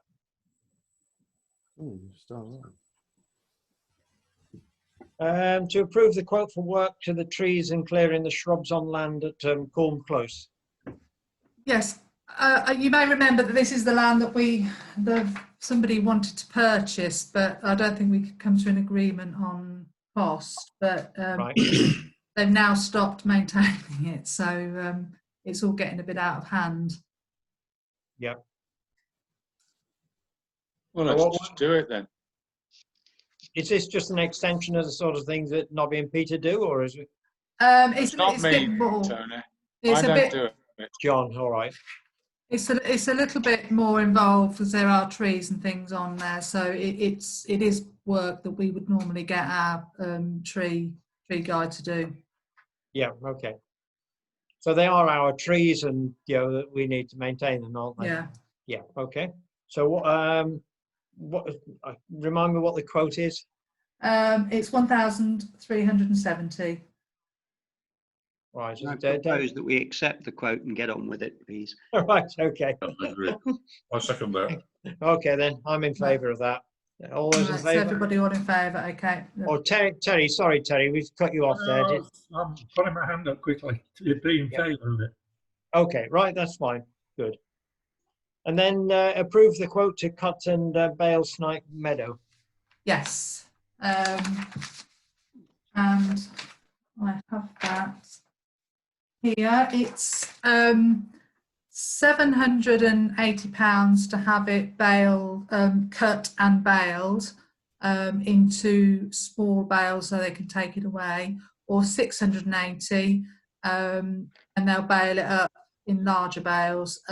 If it's not for hay, if it's not if they can't use it for hay, they'll just dispose of it. Okay. We're paying them to sell it. We're paying for them. No, they'll just get rid of it. Well, hay is a valuable commodity. It's got to be suitable. Yeah. Yeah, I know. But, Yeah, most Well, what I mean, I think last time they couldn't even bale it because it was too wet, so they just left it. yeah. I think if they do that, it's only about £360. But it would be nice if they could get rid of it, because that does help help the plants and things coming through, wildflowers. Okay, Clive? Is this one-off? I was going to say, because it is a sort of nature reserve, and the whole thing about it being snipes is that it is long reeds and they need to grow, and it needs to be left as a habitat rather than machine cut and baled. But we need to do this every year. Is a one-off? No, we have to do it every year. It's part of our agreement that we have with Natural England. Right. Ian, it's and one then of the Malcolm. requirements that we need to do. Yeah. Right, Ian, Yeah, and then Malcolm. It needs to be cut. I was down there yesterday, and it's pretty matted. Yeah. Getting it off is really important, because leaving on last year was poor. There was some talk last year of a hay giveaway, of just telling people there's hay down there. There's loads of people want hay. People go and get a bale or 2 bales or 3 bales, and we can mastermind getting rid of it with ease. Yeah, that's what they do. They bale it and then leave it for people to take. Yeah. People will go and take it. I'm certain. We can advertise it and get rid of it. I can get rid of anything at the moment. So that's the 680 quote, is it? Go on. Malcolm? Yeah. Sorry, I don't understand the difference between the cheaper and the more expensive quote, or what it does. Why would we pay more? What's the advantage to us in making smaller bales? I think, well, if it's smaller bales, then they're easier to get rid of. They're easier for people to just take. I mean, I would suggest that you approve the 780 quote, and hopefully they can bale it up and remove it, whereas they couldn't last year because it was too wet. All right. Sorry, Val, was it? Well, I was just going to add, needs to be small bales if we're leaving them for people to take, Yeah. because how big a bale can you get in your car, even these Okay. days? So Emma, if you would do it in the grounds that we want to leave it for people, you know, Yeah. give them a week to take it away, and if they haven't taken it, you know, for these guys to take it with them. Yeah. We Yeah. can do that. Yeah. Right. So we need a proposer for that. I'll propose it. And a second. Okay. Proposed by Val, seconded by Malcolm. All those in favour? Mhm. That's fine. Thank you. Now we move over to planning. David, do you want to take the chair? Yeah, first of all, a bit of an apology in as much as I wasn't able to produce anything by way of a report in advance. The first application, which is 10 Stoke Hill, I'm tempted to say again, this is a property that's had a bit of a checkered history with us recently in planning terms. The end of last year, there was an application for a change of use, which when it first came before the planning committee, we objected to.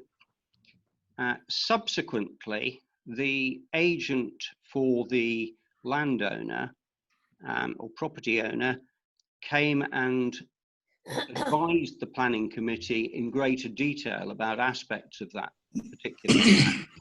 And we almost uniquely, I think, reversed our decision and in fact decided to withdraw our objection to the change of use. Subsequently, in April, a planning application came before the council, and that was an application for new windows and doors to the rear and some rear opening doors, the installation of an external staircase and general associated works to these premises, which were actually going to be used by the Oundle osteopaths. We were unhappy with aspects of that, particularly the external staircase. And there's quite a detailed minute regarding the objections that we put forward to that. What now seems to have happened is that there's been another application, the principal difference of which is that the external staircase, which vexed us so much, has actually gone. And there's now a new disabled WC and some internal alterations to go with it. And from what I could make of the plans, and this is a application for a full planning permission, but also for listed building consent, would certainly have me making a recommendation to say no objection subject to any contrary view of the conservation officer, on the basis that if he was concerned about any of the detailed works involved, he would bring that to the attention of the district council. The problem that has arisen is that we have had correspondence both from a neighbouring owner and from an agent on behalf of the neighbouring owner, who have queried the validity of the actual application, essentially on the grounds, as I've understood it, that it incorporates the use of land which doesn't in fact belong to 10 Stoke Hill, but over which they wish to exercise certain rights. And the objector says that in fact the wrong kind of application forms have been used, and it should all have been done differently, and the district council essentially shouldn't consider this application at all. Now, I have to say that my technical expertise, it probably just doesn't extend far enough to take a view on whether or not that particular objection is or is not correct. It's certainly obvious from the letters of objection that what's concerning the owner of the adjoining property is the prospect that a right of way, which has hitherto been little used, if at all, servicing essentially a residential property, might now become a right of way that might be much more heavily used, given the change of use that has been permitted for the premises. And the technical arguments include the fact that the change of use does not extend to the land over which this right-of-way operates. Now, it seems to me that that's A, a relatively technical argument. B, I have no idea whether they're right, because I haven't sat down and researched what the rights of way, etc. are. And my view is that we should probably just look at this application without specific regard to the nature of the objections that have been raised, let ENC deal with those, and just look at it as a planning application affecting a listed building. And based on what they're asking for, and ignoring those other issues, I come back to a suggestion that we would not object, subject to any contrary view of the Conservation Officer. I think you probably have had copies of the objection letter. I'm not sure if you've also had the one from the agent of the objector, as well as to the objectors one themselves, but they've I can't remember seeing the agent one, but I certainly see the objector one. Yeah, well, they're both quite lengthy and detailed letters. Jerry, you've got a point. No, I was just going to say I don't see why we should get in the middle of this, because it's East Northants' decision, isn't it? So leave it up to them. Yeah, I agree with David completely. I mean, we should just pass it back to ENC, and as long as it doesn't impinge on the historic part of the building, then that's it. I mean, it's certainly an improvement on what was there before, because we did not like the external staircase, and that's now gone. They're going to find a way of doing it all internally, which seems a much better idea. So do I take it then that, Val? Well, I'm just really, I agree, probably it's so technical that it has to be a matter for the planning people, but knowing their feelings about us these days, I'm not sure that they would necessarily be that sympathetic. If I was sharing an access like that, I would be pretty concerned that it's now effectively becoming a business, commercial enterprise, and I wouldn't want a stream of people coming up and down what's for years been a quiet, peaceful access. Yes, I would have thought that the owner of the affected land may have recourse to certain civil Yeah, lines that they could take, and I would certainly be advising them to take legal advice on it. yeah, I would agree. Ian, I think I saw your hand up. Perhaps You're muted, Ian. Ian's muted. Too many things on my screen, sorry. I'm just looking back at the original letter. And I think this is from the neighbour rather than anyone else. They're just asking for support about a fence or a wall, is that right? And something about waste. So that those are the two of the key things as well. Is there any reason we wouldn't at least support the fact that ENC should look at those particular points? Is that a happy medium? Certainly, I mean, clearly ENC should look at any objections that they've received, but there's nothing to stop our own response making reference to the fact that we're aware of objections which we would ask ENC to look at carefully, and maybe just restrict it to that. That seems to be the wording of the letter, which I think is a fair middle of the road position. I agree. Okay. If that deals with 10 Stoke Hill, the other application for 14 Rocky... Sorry, David, sorry. What do you want me to ask Lisa to respond with? So if you want to respond, there's no objection. No. Subject to any contrary view of the Conservation Officer.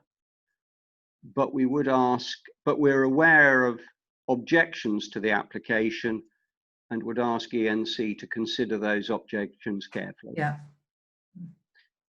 That probably keeps the landowner reasonably happy as well. Yeah. The other application, 14 Rockingham Hills, is for a second-storey extension above an existing extension to a property. I've looked through all of the papers on the ENC planning website. It is unremarkable. It's the sort of thing that we would not normally, say, take a second look at. It's certainly not one I could conjure up any objection to. When I looked on the site, which was not that long ago, there were no objections on it, and unless anything's come into the council of which I'm not aware, and I'm not aware of there being any objections from neighbours over issues like overlooking or anything like that. And looking at the property, I think it's unlikely there'd be any. So I think that's a straight no objection. Okay. Absent any demur, I suggest that's what we do. Yeah. And I think there's a whole list of applications which have been dealt with. Disappointingly, one looks at some of those applications and thinks, well, yet again, the fact that this town council has objected to a planning application seems to have been just disregarded by the local authority. I think in particular of the application to squeeze a property in on St. Peter's Road, for example. Yeah. But there we go, it's what we're beginning to expect. Yeah. I don't know whether you want me to go on through the other planning items. One is simply to receive the response to the letter sent to ENC by Tom Pursglove, and then to approve the completion of a complaint procedure through the Ombudsman. Now, bearing in mind, I think it was me who was banging on about the Ombudsman months ago. Certainly seems to me that that has to be the next stage. I rather suspect it's akin to banging one's head against a brick wall, but nevertheless, I think we should see this thing through. Okay, so I just on that one, I have started the process online now. It's been closed down for most of the shutdown period. It opened up 2 weeks ago. It comes in with some specific questions, so the format's not what I was expecting. One question I would like to put to all this meeting, and Ian will pick up on you in a moment, but one question is they've asked us what we would want as compensation or the outcome of the appeal to the Ombudsman. So we do need to think about that one. Ian, do you want to come in? Yeah, I was just going to ask a question. Do we know if Tom Pursglove has made that letter public, or if ENC have made it public? Because it probably should be made public, particularly the last paragraph, the one from ENC to him, if that's the one we're talking about. Yeah. So it's public now. Well, certainly from this meeting, it will be public, won't it, Emma? Yeah, and I think the fact that I think his correspondence like that. It's in the public domain, isn't it? Yeah, I think it is. Yeah. Should we publicise? I can ask him. I think we should publicise it. It's appalling. Yeah, it's the last paragraph in particular. Speaks volumes of how people in Oundle might feel they're being dealt with by their district council. And it's something they should see. He should be pilloried for that thing completely. It's disgusting.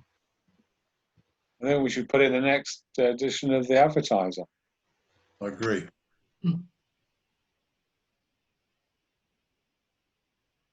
Okay, so yeah, we've received the letter anyway. So the Ombudsman then we've got some options in terms of what we asked for in terms of action. I need to think about a few things and then circulate it to you. The rest of it, the form that they want you to fill in is very much about that. That's easier for me to do. They want about what action we want them to take out of this. So it goes one extent. I feel that we should ask for repayment of all the monies that we've spent on the neighbourhood plan. And when I'm really in a naughty mode, I would like to be for all the volunteers to be repaid at the same rate that the officers were paid for doing their report. Yeah, it's a very good point. I'd have to declare an interest in that one. Yes. All right, so I'll circulate anyway what I'm doing. Hopefully I'll get that sent off by the middle of August. Yeah, Peter. Yeah, I would go for the money back. Yes, I definitely would. But I would also ask that they basically look at the way ENC corrupted the figures to show that their sites were better than ours overall. I think if we went for that as well, we might not get the money back, but I think the Ombudsman would have to do something about the way that ENC had corrupted the figures to make their sites look better. Yeah, certainly on the one level, what I'm requesting is that that any planning applications are held until the outcome of the local plan 2. And local plan 2 in front of the examiner is the opportunity there to pull up our disputes. Terry. The problem with that is that you already know that, and we've discussed this, that the local plan 2 is going straight to the Secretary of State. The consultation will come after, which will be a whitewash. That'll be a waste of time. Yeah, Terry. If you start accusing people of corruption, I didn't say corruption. I said corrupted data on the plans, on the way they looked at the different sites. I did not say corruption of people. No. Okay, Val. The Ombudsman looks for abuse of process. Was the process carried out correctly? And those are the points that you've got to underline. Yeah, and that's essentially what Peter was saying with a sensitive choice of words there, Peter. So will you just keep away from anything that I'm not sending the letter, Tony, because unfortunately, David. I would be far more direct.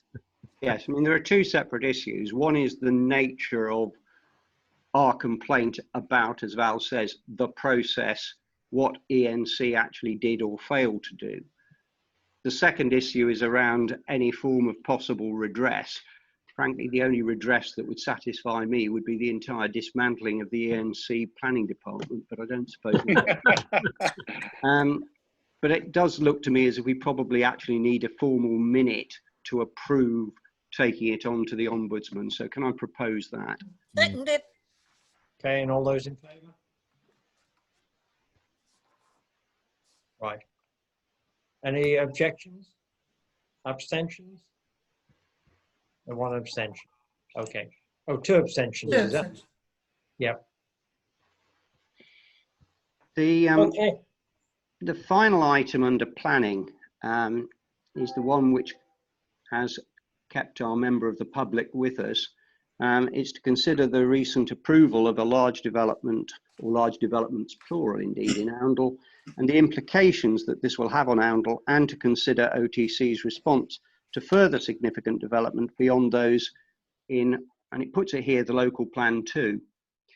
Now, bizarrely, before I'd actually read this item on the agenda, I had asked Emma to have an agenda item for a forthcoming meeting that was very, very similar in intent, because it was actually wanting to highlight the fact that the current local development plan document is still RNOTP, because there is nothing that has yet replaced it. Under RNOTP, we know that there were certain numbers of houses required before the year 2021. Here we are in the year 2020, and the number of permissions now passed by ENC, taking into account the developments off Cotterstock Road and St Christopher's Drive, far, far exceed the number that was specified in RNOTP, without, frankly, any consideration about how Oundle as a town is supposed to manage such unbridled development. The difficulty I think that we might have so far is that I can see that we still have a very large number of items to get through on our agenda. And we could probably spend a good hour talking about this particular issue, which was why I was thinking in terms of trying to cover it actually at a meeting in August, when we might have a planning application or two to deal with, probably approving some payments, and then anything else which essentially couldn't wait. And I thought, well, we could deal with this in August. I'm open to people's ideas about whether we defer this discussion to next month.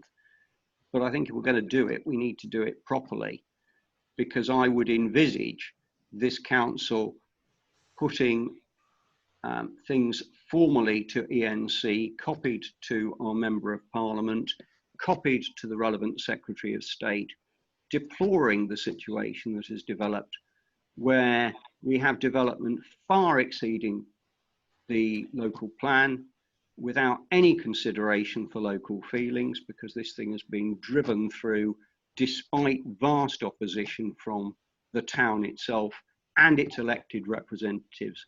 Not only ourselves, but all three of our district councillors were opposed to these planning applications. But as I say, I think it's a big subject to attempt to discuss in any kind of detail tonight. Ian, I can see your hands up. I was just going to say, it strikes me as supremely important. And is there any pressing reason why we should do it tonight rather than cogitate, put some thoughts together and do it well next month maybe? Okay, Jerry?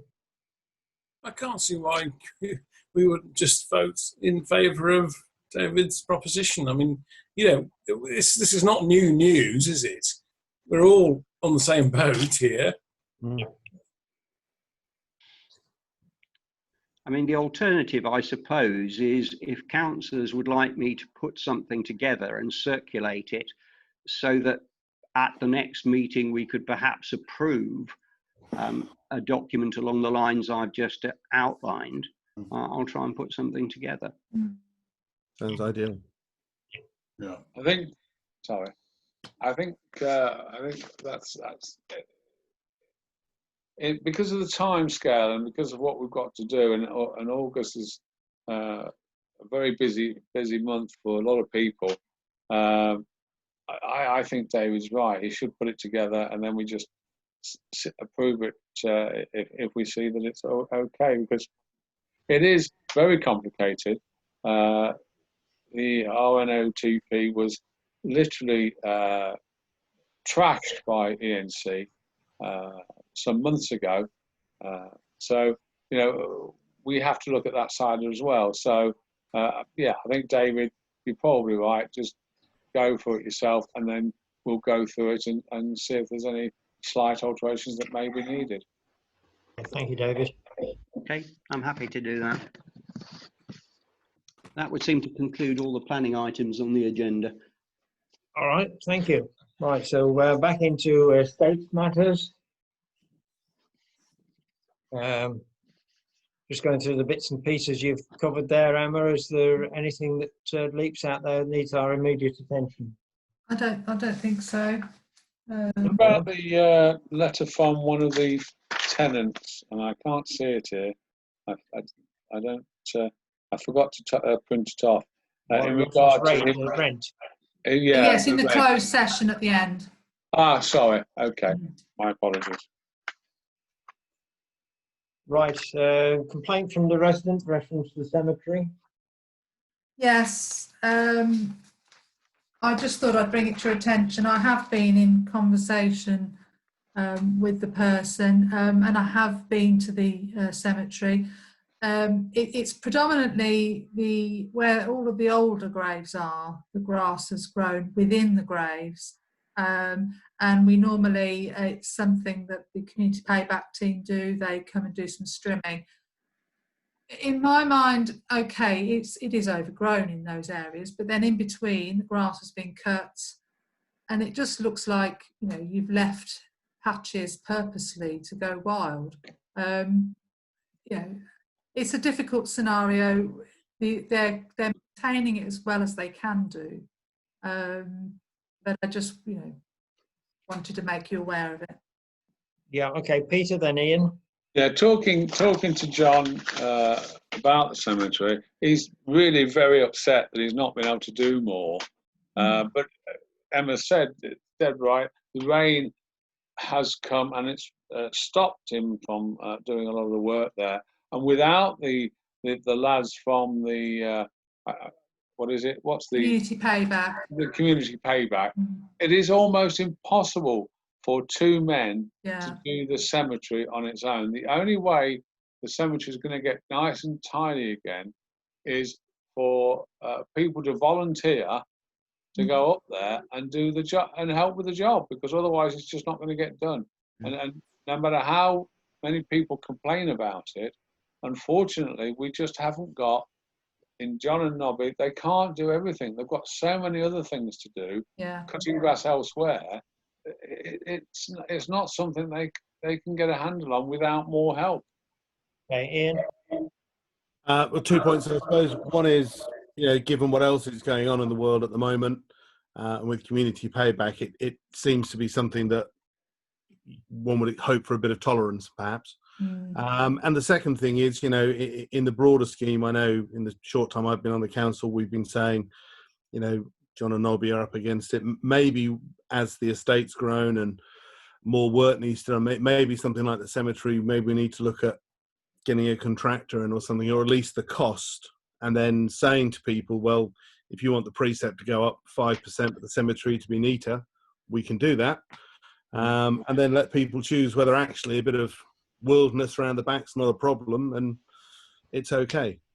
Because obviously, I'm happy to go and do a bit of grass cutting, but it's not going to solve the problem long term. Val, then Clive? I'm going to say that the contractor can't have any influence over the weather. Yeah. The weather that's given us the problem.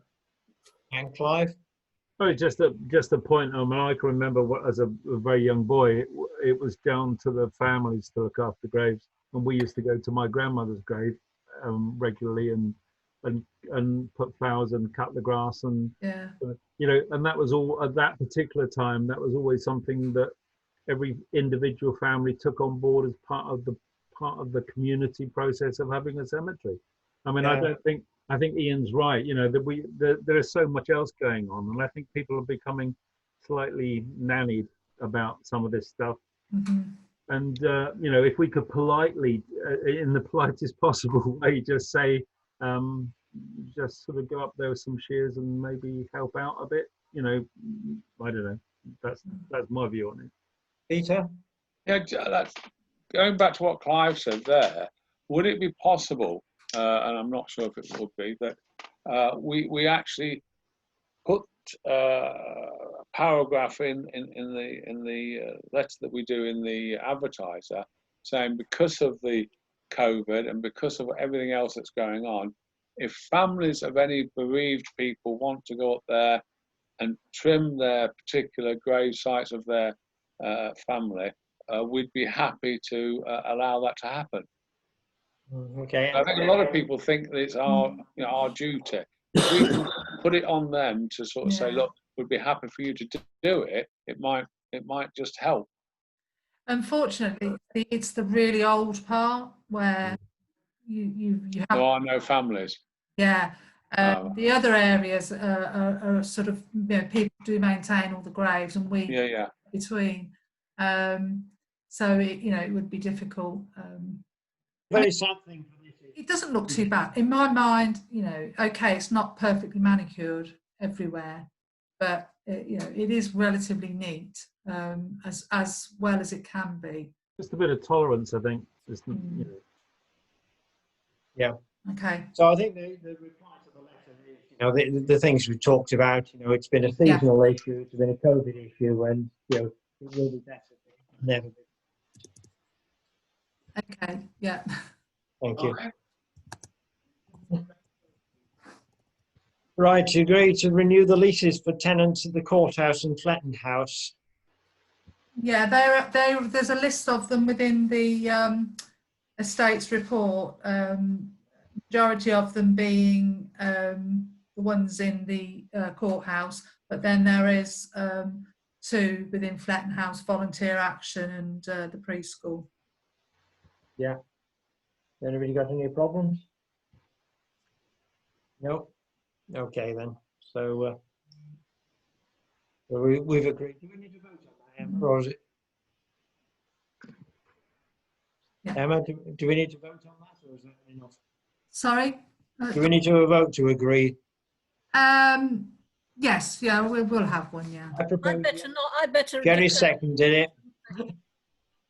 And all those in favour? Chairman, I can't vote because I declare an interest. Yeah. Mhm. Okay then, sorry, Val. Yeah, I'll pop you down, Val. Thank you. Emma, is this the one that I've declared an interest in? Yeah. Well, then I don't vote. Oh, no. Oh. No, was it for leases or was it for Rent. the rent one? 205301. yeah, we're not going. Yeah, we're not there yet. Okay, well, I Nowhere near. vote for it then. Mhm. Right, to receive the letter from ENC acknowledging receipt of the asset of community value nomination in respect to Dovedale. All, I'm just flicking through. Tell me, Emma, what did they say? Yeah, well, in the, let me just get all of my bits of paper out. In the beginning, I just had a sort of standard letter coming back and saying, yes, okay, we will consider it.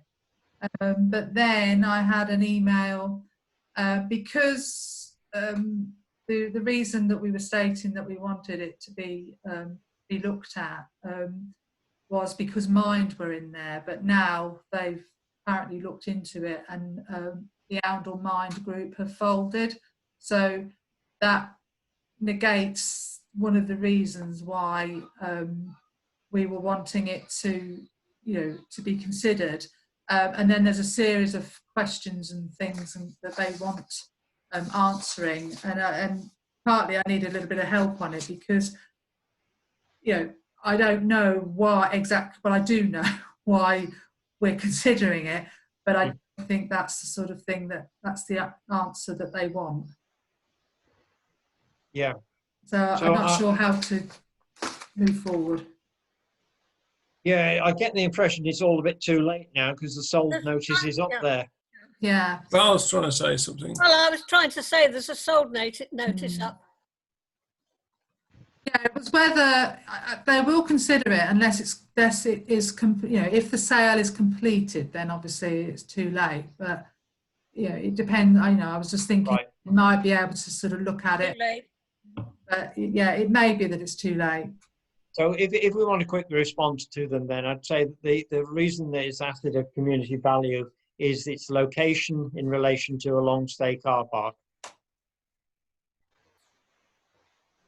And I think one can go further and say that it has had a long history of being used by the voluntary section and is suitable for use by that kind of organisation, and there is arguably a demand for it. Yeah, okay. And Ian? Well, also its location next to another existing location of volunteer work in the Jones Strong Centre. So it's almost like a sort of hub. Yeah, it's an extension of our existing voluntary area. Yes. Yeah, it's important. All right, so Emma, so do what you I'll can go back with it. with that. Yeah. Yeah. All right, thank you. Thank you.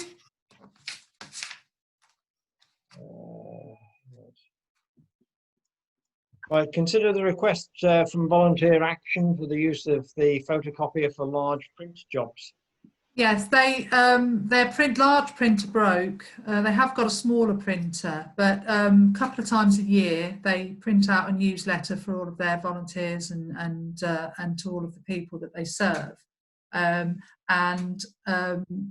than purchasing another photocopier, I was asked if we would consider allowing them to use ours, and then we could potentially charge them per copy. But the sort of money that we get charged by our the people that provide us with our photocopier. Yeah, I'm very happy just to pass the costs on. Yep. Anybody got any objection? No. No. There it goes. Mm-hmm. And then to consider whether the Christmas market is going ahead as planned. Yeah, No. it's just one to really think about. Lisa and I have given it a lot of thought over the last couple of months.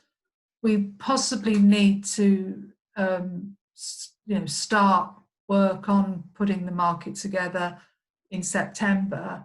But it's just how things stand at the moment. We just can't see how it would work. And so it's just sort of, if anybody's got any ideas or what your thoughts are. I do think we'll probably, there'll be some decision from bigger cities and things about their Christmas markets, and that might feed down, I don't know. But it's to sort of get us to think that we may not have it or have the sort of thing that we do normally. Right, so we've got Peter and then Jerry. Well, to be honest, I would say this year we're not going to be able to have the Christmas market. We can still get the Christmas tree up and we put the lights up for people so that they've got a festive feel. But to have a market which is so successful, and I think is a brilliant market, but to have that many people walking around our town centre, probably 50% of them without masks, etc., and some of them drinking as well, I really don't think we have the right to do that to people. Right, and Jerry? I was going to say, I think we should try to do it. Maybe, not the full thing, but we should try and have a socially distanced market. Okay, we've got David, then Ian.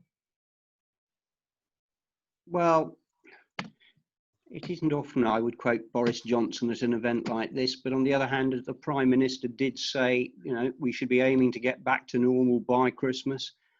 I think on that basis, we certainly shouldn't be ruling out the idea of some kind of a Christmas market this early.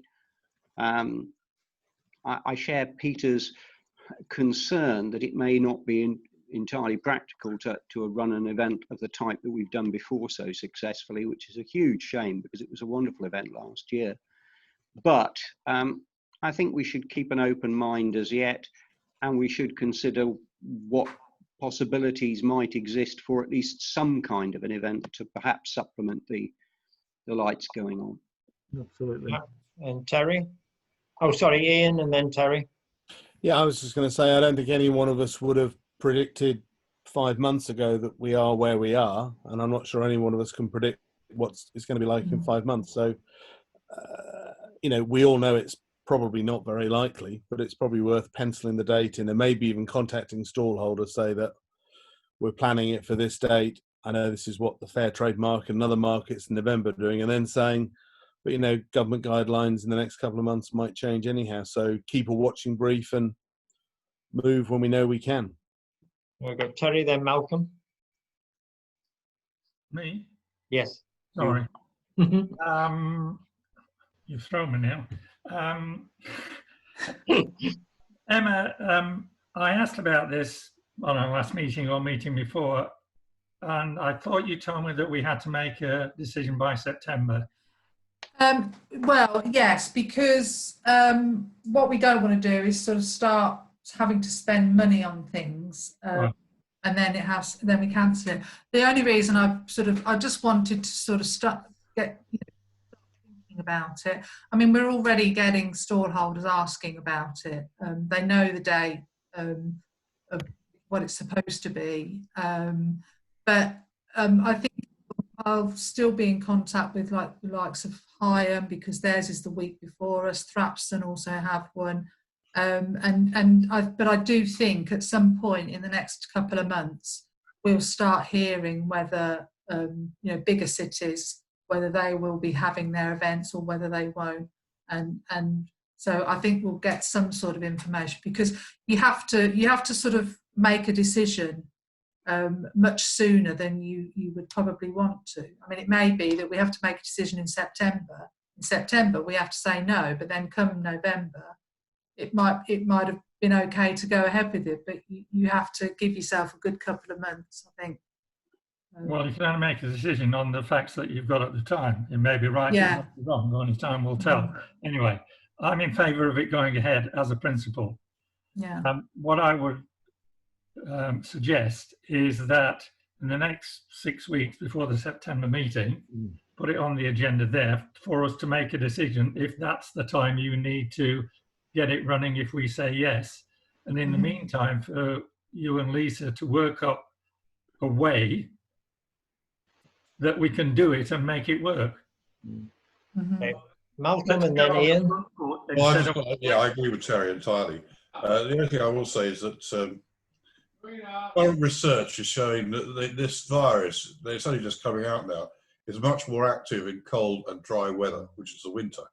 So unless the resource of COVID actually goes down, and it's not going down at the moment, it's, you know, you look at the number of infections every day, they're steady, then we're going to get it worse in the winter. So we've got to keep a very careful eye on this when we make our decision in September.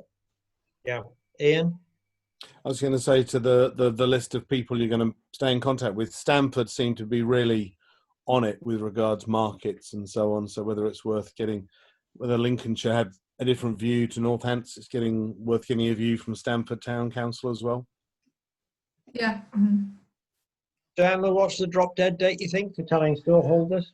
Well, I mean, considering it's first week in December, if we look at it seriously in our September meeting, that gives us just over 2 months. I wouldn't want to go into October and still not know what we're doing. No, let's make a decision in September. Yeah, I think so. Okay then. All right. Everybody happy with that? We'll put it up to September then. Yeah. Very good. Right. So personnel matters. And the first one's to receive the draft minutes from the committee meeting, which most of you attended anyway. So it is only about accepting the minutes. We've got the closed session later on. Has anybody got any problems with there? Not, those are received then. And then to approve the home working policy. So we've talked a bit, didn't I, again, the personnel about this. Val? I was just putting my hand up with a yes, sort of. Approved. That was like a royal approval, was it? It was lovely. Okay, so has anybody got any questions over those? I say we've been through them all in the personnel meeting, so. Well, I'm sorry, I wasn't there, but I have got a question. Yeah. Yes, go on then, Malcolm. In one of the, I've got it open in front of me now. But one of the conditions was if a member of staff asked to work at home, well, we have to be in the driving seat. We don't have to give it to them, presumably. We don't think. Yeah, you don't have to, but you can consider it, and they can ask. Yeah. Yeah. Fine. Right, so we need to approve that. We need a proposer. Propose it. I put Val as the proposer. Right. That's good. Okay then, and I'm seconding it. All those in favour? Fine. Any abstentions there? Peter, did you vote then? Yeah, I just said yes. Yeah, All there was right. a quick up and down. It was so quick. Yeah. You know, I want to Yeah, get it right. over and done with. It's past my bedtime. All right then. Right, so we had the letter from the MPs reference the tips and toilets. Yeah. It was very appropriate, those two together. Yeah. Right, and then on to closed session. So do we have to take a vote on going into closed session? So I propose it then for a seconder. Yeah, with David, and then all those in favour. And the abstention. There's this, right. Thank you. Right, hang on, I'll just. Right, back in. Right. Okay, Emma. So would you like to read the first one out to us? Right. The first item, I have Town Council have considered the request from the tenants, but has agreed that the rent should be paid. Okay, and I can propose that, and I've got a seconder for it. David, and all those in favour? And all those against? Abstentions? And 1 abstention. Thank you. Right, and then the second one, Emma? So I'll just sort the notes out. Right. Yep. Right, so the councillors agreed that they consult with the staff as per the recommendations from the Personnel Committee. Okay, and I'd like to propose that one. Got a seconder? I think we had We've got Val. Okay. All right, of course we did it earlier. Yep. Okay, and all those in favour? Right, and all those against? We've got 1 against, and those in abstentions? And no abstentions. Okay. And then the third one, Emma? That I will consult with Councillor Chappell to come up with a response to the email from the solicitor. Okay, I'd like to propose that. And a seconder? We've got Ian, and all those in favour? That's unanimous. Right. Thank you. Okay, any other matters for report only? Right, I've got a couple, actually. I've got a cold cup of tea here. You're lucky. I've not been able to get my tea. You'll have yours with your breakfast at this I rate. know.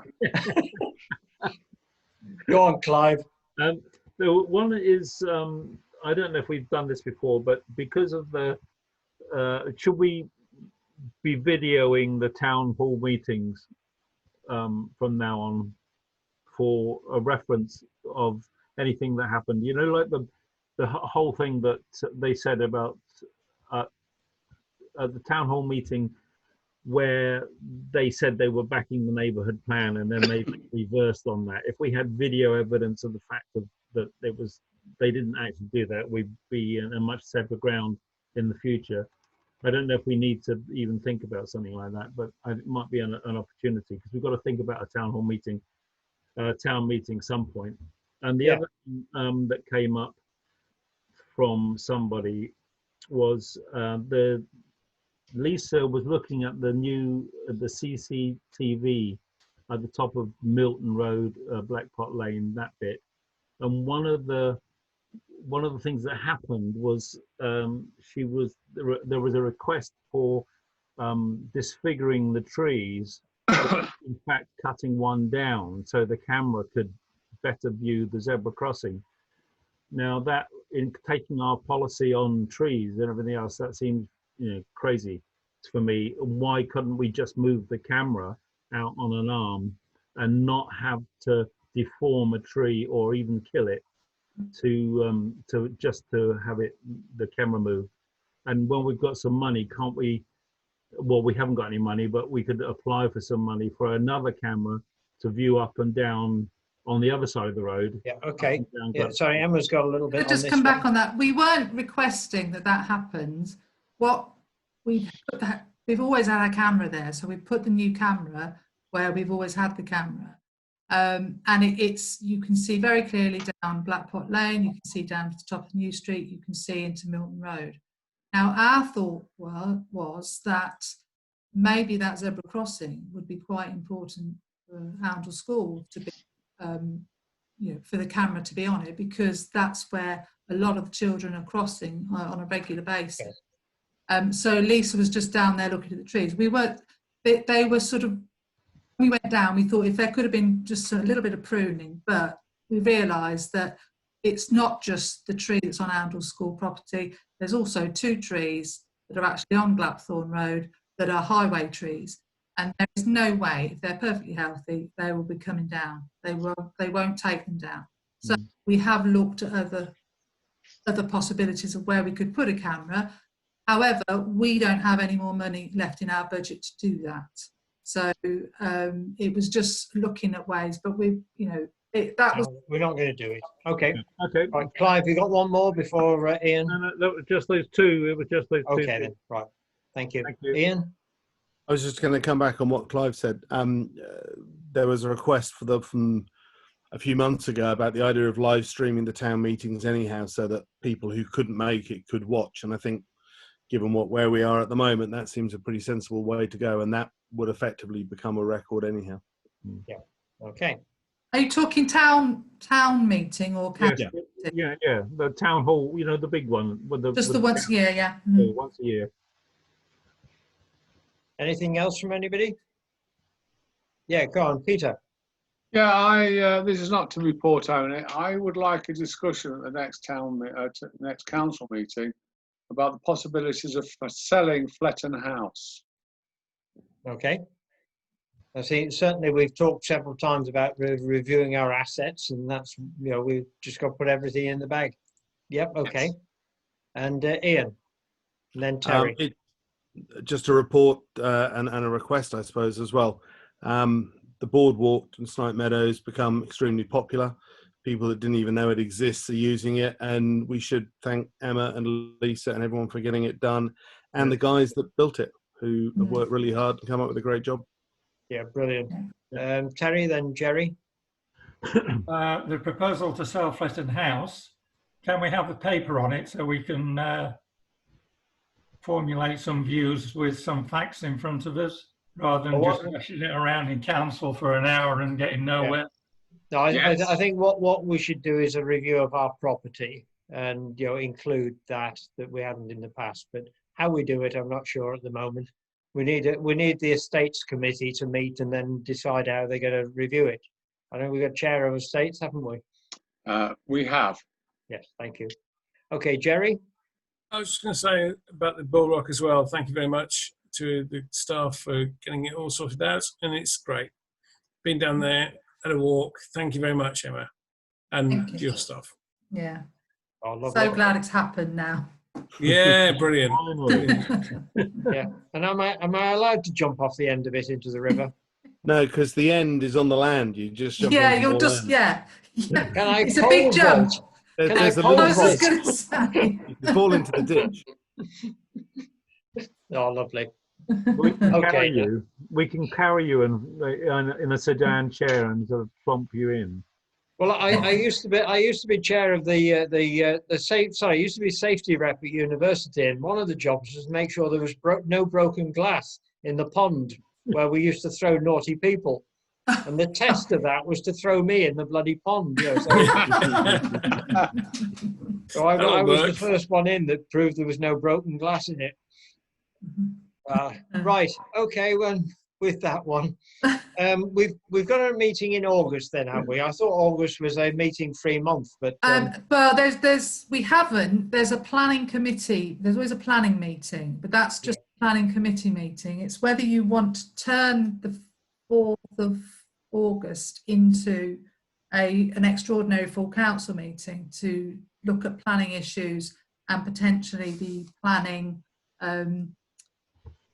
agenda item that we've deferred. Yes. Yeah. We may not have a list of payments at that point. I'm on holiday that week. I've booked a week's annual leave. But Lisa's happy to clerk the meeting.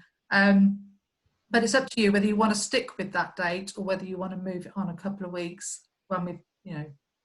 Well, let's keep it flexible at the moment. There's a date there. We won't have a meeting unless we need a meeting, and we won't cover in that meeting anything other than is essential. Yeah. You know, they say, in my mind, August was normally the month that we didn't have council meetings. You know, because of attendance problems and so on. Attendance probably won't be the issue now, apart from our clerk who's going on holiday. Well, I'm not going very far. I'm only going here. You could log in and watch Busman's holiday. All right. You could be furloughed for one day. Yeah. Working from home. Well, apologies for it taking so long tonight, but the quality of discussion has been very good. So you know, it was pleasing. Thank you. Lovely. Bye. Okay. Bye-bye. Bye. Thanks a lot. Bye bye.